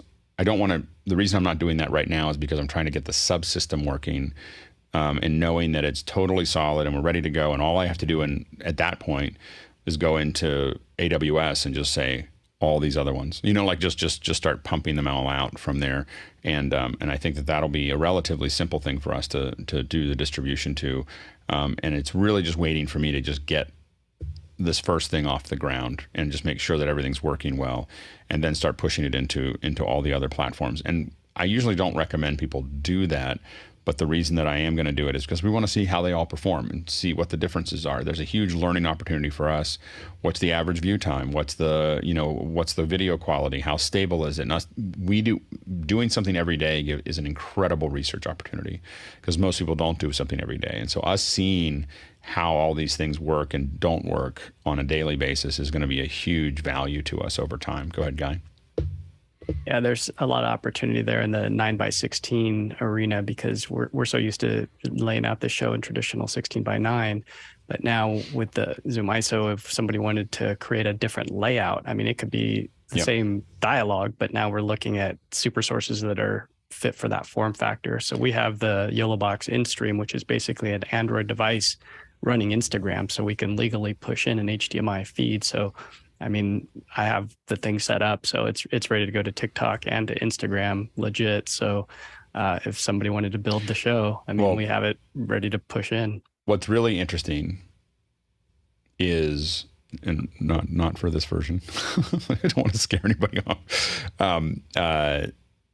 You could, because we've abstracted the editing system from the switcher, and we're running it from Isadora, we could set something up where you're cutting a show and it's seamlessly cutting. We build a different look on a different switcher that is, or even another, well, we're using most of the MEs. So we have another, let's say Constellation, or another, or Mimo Live or vMix or whatever. And we have a different look that it has that's it's designed for 9x16 or even 1x1. And it just basically, we're cutting a show. We're not thinking about that show, but it's automatically designed to do something different for the 9x16 versus, I've never seen anybody do something on a regular basis that does that. That because it's really hard, because everyone else is doing it with switchers, and they're like, well, how do we do that? And how do we switch it all at the same time? And for us, it wouldn't be a big deal. Like it would be a big deal. Like there'd be a lot of redesign, because you'd be basically building I think, I mean, maybe you'd be building one Isadora, but you might be building two Isadora instances that are getting commands from Universe, and maybe they're just two different worlds that are living in that Isadora, but one's generated in 9x16 and how it developed, because we also have to change what SPX is doing. We have to change, what we think of as a super source. It might be everybody stacked up over top of each other for the super source, or not using super sources. But those are all things that we could experiment with. It's a really, it could be really exciting to be able to customize every feed over time, for the outputs, so that we're sending something that really feels native to each output on its own, which would be really exciting. And again, we're experimenting with that. We're learning how to do it, and then we're publishing everything we know how to do. Like if a private company does that, they don't tell anyone how to do that, because that's how you sell. We want to do it, and then we'll just keep on having meetings like this and showing, well, this is how we did all of that. And we want other people to know how to do it, and also to build tools that other people can use. Next question. Jeff Cohen from Miami Beach, Florida asks, are there some panelist-specific benefits of a standalone app for office hours? As a viewer, Zoom Mobile is pretty darn good, as well as the YouTube stream. Well, the thing that we do have working that isn't published yet is getting the panelist view into Zoom, so we're in that process right now. So, it's kind of cool to be able to have. I get to see it. So, the what you think of as that center column inside of the panel, we're working on getting that into Zoom, so you can just open it up as a side window, which is kind of nice to have it all integrated. The other thing that we're working on is taking that, now that we have that center panel, I think that delivering that as its own page would be useful for us. I haven't really pushed Chris on that at all, or even talked to him about it much yet, but I've been thinking about really just grabbing onto that, and so that we can get just that window into a mobile app, so that you can just see what you need to see to make that work. So still thinking about that. The other thing that I'm really thinking about is onboarding. How do we onboard folks that are not going to necessarily be a regular panelist, but do need to be in for the day? How do we make that really easy for them to get in? And we're still working on that part. Next question. Jason Beish in Albuquerque, New Mexico, here on the panel. How does live encoding for Apple's spatial audio differ from a standard 5.1 mix? I've never done the latter live. Does YouTube even support it? Yeah, so YouTube supports 5.1, but does not support. So what Apple calls spatial is typically what we would be doing is streaming Atmos, but we're not really managing it to stream. We can't stream all those objects. We can't. The problem really is that we can't pass Atmos and Vision through a pipeline, through SDI and through all those other things. And so what we end up doing is building some version of a 5.14 or 7.14 mix. And so those are just channels. So you might design it in Atmos, but then you're going to fold it down into it. So let's say you're going down to a 7.14, that's going to be 12 channels of audio. You're going to pass that to your encoder, and then it will re-tag it and process it as Atmos, so that it shows up to your entertainment system as an Atmos feed, or even to your iPhone or to other things like that. So that's a lot more complicated than what YouTube's doing. And 5.1 is probably, in my opinion, 80-85% of the quality. Like, you hearing it around you is great, and you kind of feel it. But we definitely want to experiment with that wider area. But what we're really talking about there is doing this kind of more channels. So and when we say 5.14 or 7.14 or 9.16, 9.16 is the highest we could go typically in our production, because it's 16 channels of audio, and that 16 channels of audio is the highest we can comfortably move around on an SDI signal. so if that's, we could definitely do more. The most channels we've processed into a surround system or a surround mix has been 37 channels, but that was because we were replacing 5 channels for every language, and that became complex. So anyway, so when we encode it, that's the HLS stream that we want to experiment with. We'll be doing that. Part of what we've been waiting for is for Elemental/AWS to put the Atmos processing into the cloud. So it's been in the appliances for a couple of years, but getting it into the cloud has taken a little longer than we expected. And so I think it may be there now. It was due in September. We checked in September, it wasn't there. So then I went back to what I was doing. So, but very soon we should be able to process Atmos in the cloud. And then that means we can just send all those raw streams up. We can then convert them there and send them out to the feed. And we will experiment with that. But I'm mostly concerned right now. The YouTube one is going to be what most people see now. Right now, the YouTube one works only with the entertainment systems. So I don't think you'll see the 5.1 like on your iPhone. And when we do it, we will only support Apple products when we do the Atmos and Vision, because Atmos and Vision on Android and Windows is a disaster. It's just a unmitigated disaster. And it's not because of Atmos and Vision. It's because it's a fragmented market. It has very little investment that's happened by the Android platform or by Microsoft, and so you have to pay like $1 to get H.265, which we need to make this work. And it's just not. And Apple has spent the last 6 or 7 years putting Atmos and Vision into everything. And so when we do it with Apple, we can just turn it on and it'll work. When we do it with Windows and Android, it's literally it's a briar patch with no map. And so anyway, so we may eventually support. I just want to manage everybody's expectations. Someday, when they get their act together, we will support Android and Windows. But I'm not going to do the work for them. It's not my fault that they didn't do it right. Next question. TJ Asher, Minneapolis, Minnesota. TJ asks, where is the machine that makes all this happen? Is it all in the cloud, or is it a physical hardware someplace? Go to Tlaloc. It is not in the cloud, but I will say that the cloud is also physical hardware. But it is a series of pieces of equipment, and there's a rack, and there's a constellation, there's a bunch of Mac Minis, there's some PCs that deal with graphics, and all of that is in California. And I'll let Alex continue that process. Yeah, so we're actually, one of the big things we're going to do in 2 weeks. We thought I was going to do it this weekend, but it was coming up too fast. But in 2 weeks, we're going to move the rack. It's kind of like moving from, it's like a hermit crab moving from a small shell to a big shell. We're going to go from a small rack that's about 50 inches high to a full height rack, and we're going to kind of move everything into it. So that we have more space for the additional processing that we're putting in, and to make all of that work. And so the main thing is that we are aspirational in what we're doing, and we want to do 4K, and we want to do HDR, and we want to do a lot of the surround work, and we want to be able to plug things in really quickly. There are a lot of advantages, and we know that someday we'll be doing this 3.0 or 4.0 is going to be all in the cloud. Like, we know that that's this is the direction. It's just a matter of those technologies maturing in the cloud that I don't feel like they are there for a lot of the run-of-the-mill stuff, but because we want to do this extra stretch out of seeing how far we can actually push it, when I want to make those adjustments, it's much easier for me to just go, I'm just going to add this thing to the rack, run through it, and we're off to the races, where there's more figuring out. Also, when you look at the number of PCs, the other thing is that ZoomISO doesn't work on a PC, so it doesn't work on run-of-the-mill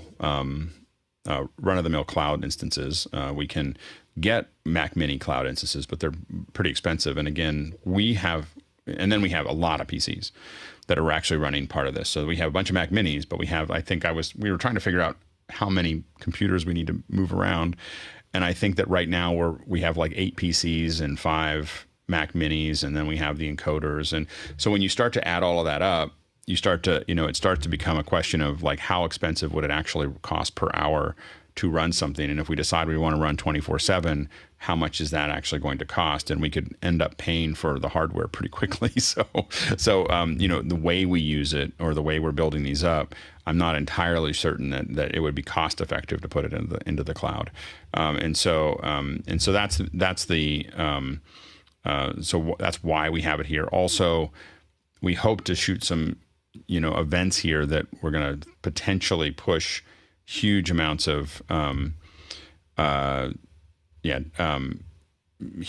signals into an event here. So we may have, let's say, 20 4K signals that would go into the system, that we would be able to switch. We would, if we start building something in the cloud and we actually get to where we're trying to get to there, it would be really painful. So we're still, the hardware still makes sense for us right now. We know that it won't eventually, but for what we're doing with the specific requirements that we have, we still think it's a better solution. Next question. Next up, Guy Cochran, Seattle, USA, and on the panel, excuse me, if a panelist is 4K ready, could they push SRT, Streamvoodoo, or another method into the show? Go ahead, Slavik. I think as we build out the active speaker process to have to do with audio, yes. But as of right now, we're still using the Zoom active speaker process, so that would be a sort of a difficult. We have to do a direct cut every time that person was contributing, which is fine. We could do that, but I think the way to think about that is to pull in that audio and let that make the thing switch to that person, and so yeah, I think that could happen down the road, but I think first we've got to get this infrastructure and this ecosystem working in that way.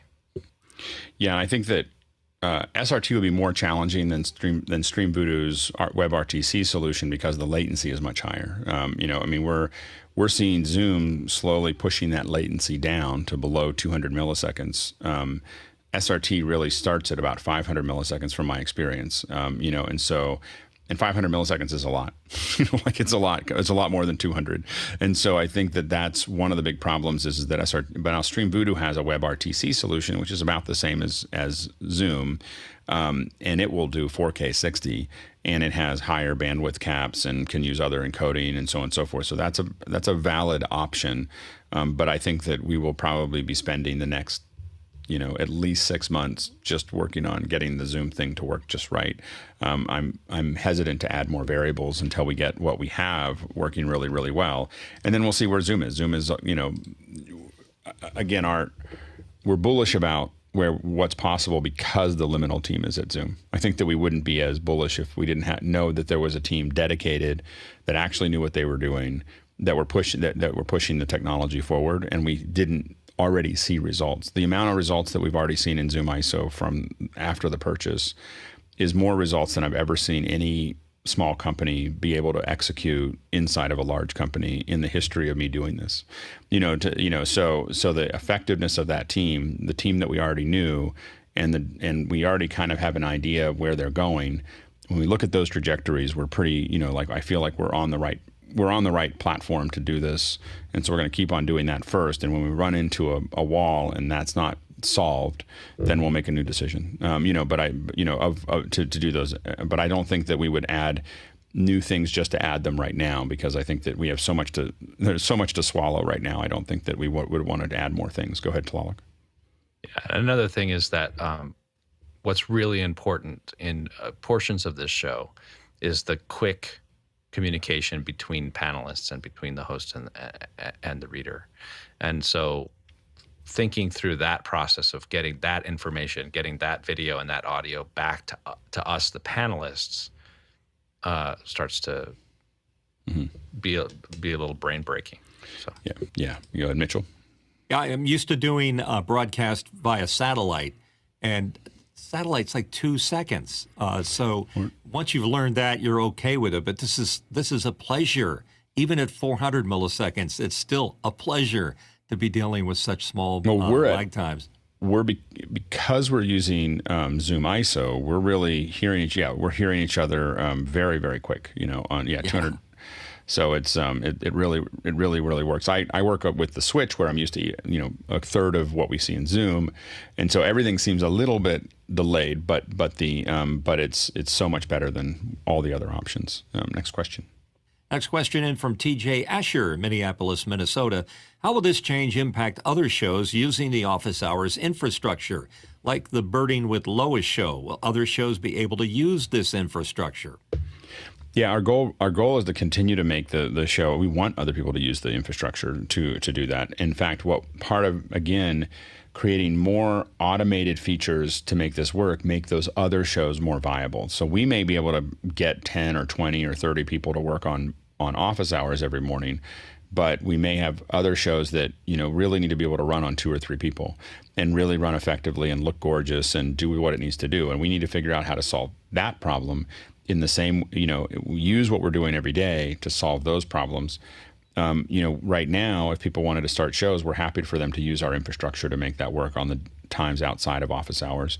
It helps us learn as well. We are, looking at a future where, eventually we, fill up that other time and we start doing more and more office hours stuff. But at the same time, if we're doing that, we want to be also making it more available or more widely available, another system or a subsystem that would allow other people to do it. But we want people to do their own shows. It's a really important part of what we do. Next question. Douglas Carmichael asks, will we be releasing documentation and source code, for example, Isadora patches, so we can learn from the design of the backend and operational procedures? Yeah, we're continually talking about those things. I don't know how much is up in GitHub right now, but I think we published a fair bit there. But we will continue to publish it. We're not trying to hold back anything. It's just mostly right now it wouldn't be useful because we're still figuring it out.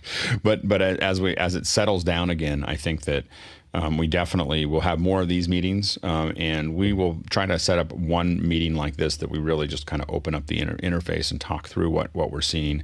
I think that it's settling a little bit more now. It's in a bit of a move, but when we get to the other side of that, when it settles again, I think that we'll definitely continue to publish it. The goal again is to learn how to do this together, and then provide it to the rest of the world for them to run with it however they want. Next question. Colin Mulcahy in Dublin, Ireland. Are all participants delivering 1080p, or is there upscaling going on in ZoomISO for some? Generally, they're all 1080p. If people come in on a mobile device, then it may be 720. But I think that everyone is generally putting in 10. Most of our panelists are doing 1080p. Go ahead, Tlaloc. Yeah, for the most part, it's 1080p. If there's any kind of network bottleneck or processing bottleneck on the panelist side, then that can go down. But for the most part, in this group, it's 1080p. Next question. Next question in from Eric Billings in Washington, D.C. Is Mukana intended to be accessed as an app or via browser on a phone?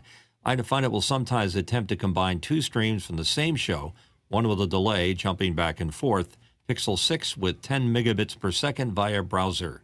I don't know why it would do 2 streams. I mean, we're only sending 1 stream out, so I am not sure why you would see 2 streams. Android, just one word, Android. Yeah. I don't know what would cause that that behavior, because we're only streaming a stream that I know of. So I don't know why there would be a second one that is trying to jump into. We are working on the app that we're working on right now is still just iOS. But you can listen to it in the browser through the light version. You should be able to listen to it through the browser, and you should only hear 1 stream, and we're only sending 1, so I'm not sure why you would hear more than 1. Next question. Douglas Carmichael asks, when NDI support in ZoomISO 2.0, could we theoretically dispense with the Mac Mini farm and have all the panelist video come into one Mac Mini? The NDI has a lot more headroom. It requires more headroom than the SDI. So the SDI is actually a lower hit on the CPU than the NDI. Go ahead, Tlaloc.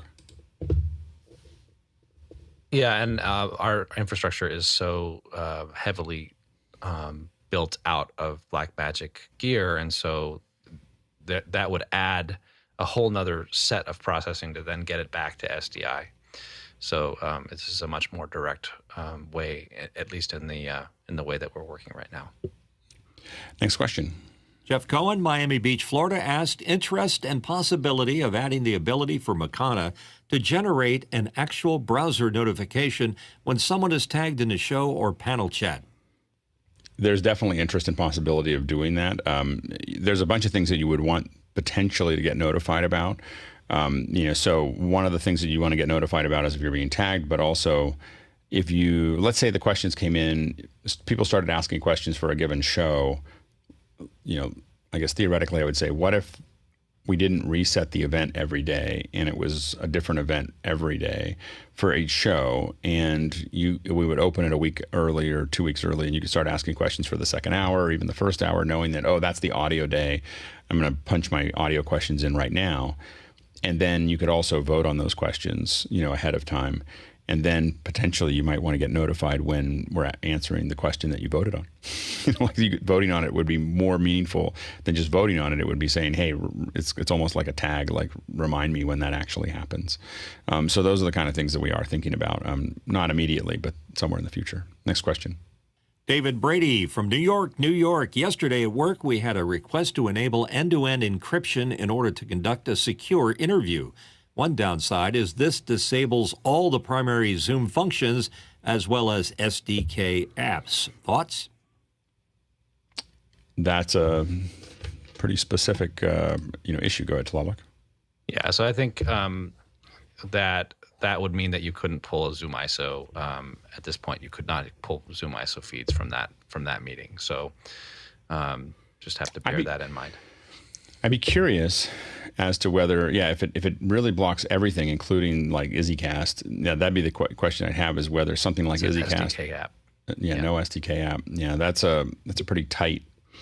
You probably have to do some for that person. You probably have to have. We've done this before where we've actually mixed and matched a show where everybody was on Zoom, but one person had to come in from Teams because that was what was, spec'd for that government entity, and so we had to figure that out, and we literally looped the whole meeting back and forth through, but that one person showed up on the show as Teams. Definitely didn't look as good as everybody else, but definitely was able to talk and hear and everything else, and higher latency and so on and so forth. But it worked. Good, Peter. I was going to say, this is obviously designed to solve 99% of the cases where somebody might try and do something untoward, even record a meeting that's not supposed to be recorded at all. But, given the technology that this group represents, there's always a way around it. Yeah. Next question. From Stefan Fischer in Würzburg, Germany. Stefan asked, what is the minimum team size for running an office hour show at the moment? We talked about it. I think that it's about 3. So I think there's about 3 people that, you have. It doesn't run that way because it would be 3 people who really understood that and really, it'd be hard, and it wouldn't be as good a show right now to do that. But I think that we have. I think that talking to a couple of folks about that, and maybe Tlaloc can. But there's someone cutting the show. There's someone producing graphics for the show.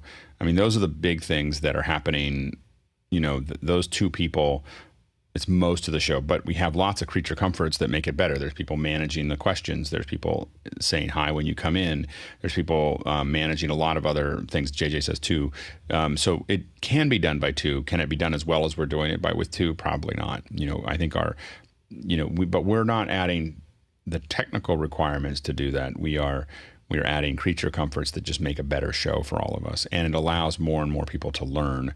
And JJ said, birding with Lois has been done with 1. So it can, we're already something that's fairly efficient. We want to get to the point where we can add more and more features that 1 or 2 people can do. But we also want to make sure that it continues to be scalable. So if we want to put 30 people into it and tie it all together, we can, and just make that much of a better show. But we always want to keep in mind that there's going to be a certain amount of folks that we want to, of people who want to run shows with 1 or 2 people, and we want to continue to make that show to be, at some point in the future, relatively soon, to be broadcast quality, could compete with most of the things you see on TV if the remote locations have good camera and good audio. It would be hard to tell the difference, and it would be something that 1 or 2 people are running. And again, I believe that that's transformational, globally transformational. If we get to a point where you can have high quality live discussions about any subject, that's watchable and listenable, and it looks good and sounds good, that hasn't happened in the world, and that opens up an enormous amount of opportunity for a lot of different people. Next question. From Colin Mulcahy in Dublin, Ireland. Speaking of 916, what did you think of CNN's Anderson Cooper show on Facebook? Can you watch in this format? I saw that. I I thought it was a little weird, and here's why. I mean, I've seen a couple 9x16s that have been done, and they're just trying. They're trying to center what they normally do inside of a 9. They take a 16 by 9 and they immediately try to just center cut it to 9 by 16, and that's a traditional person. What we want to do is figure out how to make it. So what makes 9 by 16 really work is actually the full frame of seeing your head at the top and your body, and there's not a lot of things you have to worry about behind you. So you don't want to try to do wide shots or any kind of long shots. You really want to get in there, and that's what makes that show work. And if I'm remembering the one that you're talking about, I think that I did see that a while ago, and it was not. I just felt like it was what a traditional TV person would do when given 9 by 16, not what a native solution for 9 by 16 would look like. And we definitely want to think about ways to do that. Next question. Stefan Fischer from Wurzburg, Germany asked, what hardware is needed to get office hours HDR 4K ready for a panelist? We're not worried about, they don't need any special hardware except for the fact that we're looking for making sure that we have better lighting. Like that's really the HDR stuff, is making sure that people have this, lighting that's going to separate them and it's going to fully fill their the dynamic range. Because what happens with the HDR that we're finding is if someone's a little low on the dynamic range, it'll drop, it'll look really dark. Whereas, so they have to get to a minimum requirement, and so we'll start showing scopes more often. I think we're going to try to get scopes in here so people can see it and they can see what they look like inside of scopes. But we need to start really opening up scopes and looking at it and showing people that they need their highlights, their whites to be in that top 90%. They need their skin to be at a certain level. All those things have to be there, or they look much worse than they looked before. Go ahead, Peter. You know, also give recommendations on what not to wear. Yeah, it's not. The big challenge with wearing anything is just not patterns, and what we tend to push people towards is I always want what I'm wearing to be less saturated and cooler colors. Like you'll find that I will, and darker if I can. This might be a little brighter, but normally you'll see that I wear things that tend to be a little bit darker and I tend to make my background a little darker than I am. I tend to have a little, so all those things are there so that people can just see my face better, but that's up to other people. And I've seen some people not listen to any of that at all and look good. I mean, I think that of this frame, the people who I know will pop out, is like Harshid will pop out, Guy will pop out, and Mitchell will pop out. They will, jump forward because of the, they're covering that dynamic range and the color and so on and so forth. John always gets a little competing with his background. That the windows definitely pop out, but they're a little brighter than him. And then we have, Jason always is playing with his saturation, which we haven't quite I'll nailed get it yet. right in the new studio, Alex. I swear. Yeah. And then Peter's a little desaturated as well and a little dark compared to his background. Tom and Bill are still a little dark for HDR. Tlaloc is in a room that he doesn't have a lot of control over, and so a little dark. And Alex has got all the quality that needs to be done, just needs to bring it up a little bit, from exposure. So I think that's more of an aperture problem.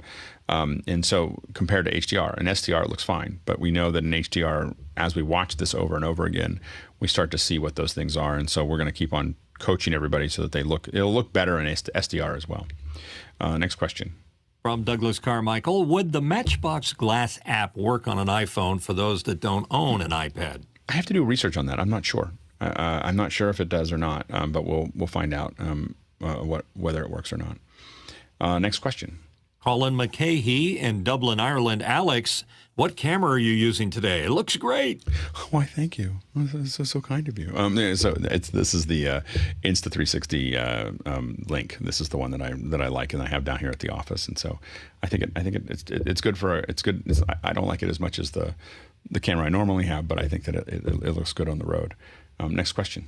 Douglas Carmichael here again. Will the minimum quality standards for panelist audio video increase with 2.5? Eventually, yeah. I mean, eventually we're going to want, it will be more and more difficult for us to, and the thing we'll focus on the most at first is mics, that we really want it to sound like a radio show, not a radio show with call-ins, but a radio show. And so audio is something we'll pay a lot of attention to.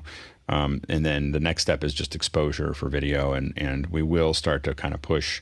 I'm excited that we do have a camera that I think this link is probably good enough for people to start jumping into, but we will want to keep on improving the quality of everybody's contribution over time. Next question. JJ McKenna in Santa Bonita, California. Would the Insta360 work for 4K with enough light? It's got the setting. If you turn on 4K, it'll do 4K. So, but you know, I think that with enough light, it should. Next question. Douglas Carmichael, Alex, what are those two displays to your left? I recognize that the right screen is Dante Controller, but what is the left screen? I think it's just a computer. It's one of our computers. I don't think it's anything special. I think it's just one of the computers that happens to be up right now. Next question.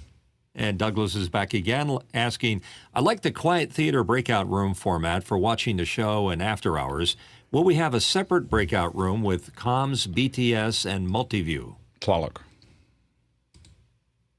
I think that is in the plans, and I think that it would be really, really useful for a lot of folks, and maybe even get them excited about coming and helping out in the switching of the show and in the making of the show in the back end. So everyone is welcome now, but hopefully soon you'll be able to hear what it's like to hear the back end and get excited about it. Yeah, we're definitely part of the upgrade. We'll do whatever we need to do. By the end of the year, you'll always be able to hear the show and the comms and see the behind the scenes. We're first going to get this show working and moved over, and then we'll start adding more of those details as we go through there, because I do think that would be it's part of what we do. We want people to learn from us doing it. We want people to learn that process. And so hearing the comms, I know that for me, anytime I get to hear comms, it's just an incredible learning experience. And it's a great way to prep people to be on the team. And again, I would highly recommend, if you're watching this, is to jump on the team, do all the different parts that you can do, learn from that. What we're trying to do is, I think that there's going to be, I believe, and I believe we're part of this, is that we're going to be pushing the industry and pushing the way these shows go. And if we as a group are able to push this idea of these high quality conversations into a broadcast format into the world, it's going to create an enormous opportunity for people who already understand how this would work to do services for lots of people. Everyone will all start thinking that they'll do it with an internal team, but that's not how it works. Like companies and organizations and everything else end up hiring out everybody to do these things, or many will hire out. And so us creating it, we're creating a future that we can step into as a group.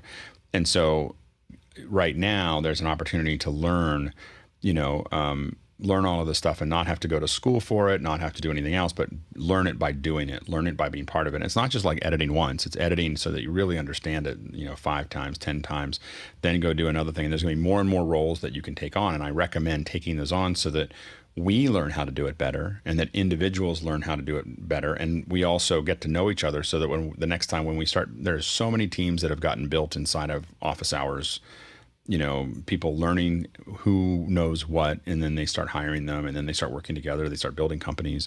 All of that's been happening. And so you really want to get involved if you can, to learning how these things work. So I would highly recommend jumping into the office hours teams. They're really, it's just an incredible place to move forward. So there you go. So another hour we've made through. That was great. We'll do these occasionally. We're still talking about how often we're going to do them, but every couple of weeks we'll give you an update. The next big change will be when we change all the hardware. So the weekend of the 29th and 30th or whatever could be a little hectic. So we'll see how that goes as we change all the hardware. But we're trying to map it all out to make it as painless as possible. But that's going to open up all the space we need to put more hardware in. And so we'll be kind of working through all of that as well. Thanks to our thanks to all of our panelists. Can't do this without you. Thanks to the producers asking all the great questions, 55 questions today. And of course, thanks to the incredible team that is making all of this happen every single day, a team that you can be part of. So definitely check that out. A reminder that, Bill, you're on at noon, right? Correct. We're doing Zone 5, and it's the second time we've done it, which means that I'd love to have more questions about it. But yes, doing the primary storyline today in Final Cut Pro 10. And then 3 o'clock, we're talking ZoomISO with Andy. so you definitely want to, if you're working with ZoomISO, you're trying to figure this stuff out, you've got questions, jump into After Hours, jump into the breakout room, and we'll be having that discussion at 3 o'clock today. So stay tuned for that. All right, let's jump into After Hours. Circled the globe 4 times today. That was pretty cool. 4 times. And no jet lag. Where is that? Hold on. I was scrolled into the wrong place. That's why I didn't get it there. 89,000 miles. So we went platinum, but not 1K. So we're still, we don't get quite the same treatment when we're like. Pinky, we missed you on the panel. You add to our mileage count quite a bit. 89,000 miles. 140,000. I think we should move to kilometers. It's the question just because it askers sounds that bigger. add to mile count, not the panelists. But I think that we should just move to kilometers because it sounds better. It sounds so much bigger. Way more impressive. At least 2.2 times more impressive. Yes. Hey, Tlaloc helped us by being in the middle of the Pacific Ocean. Yeah, there we go.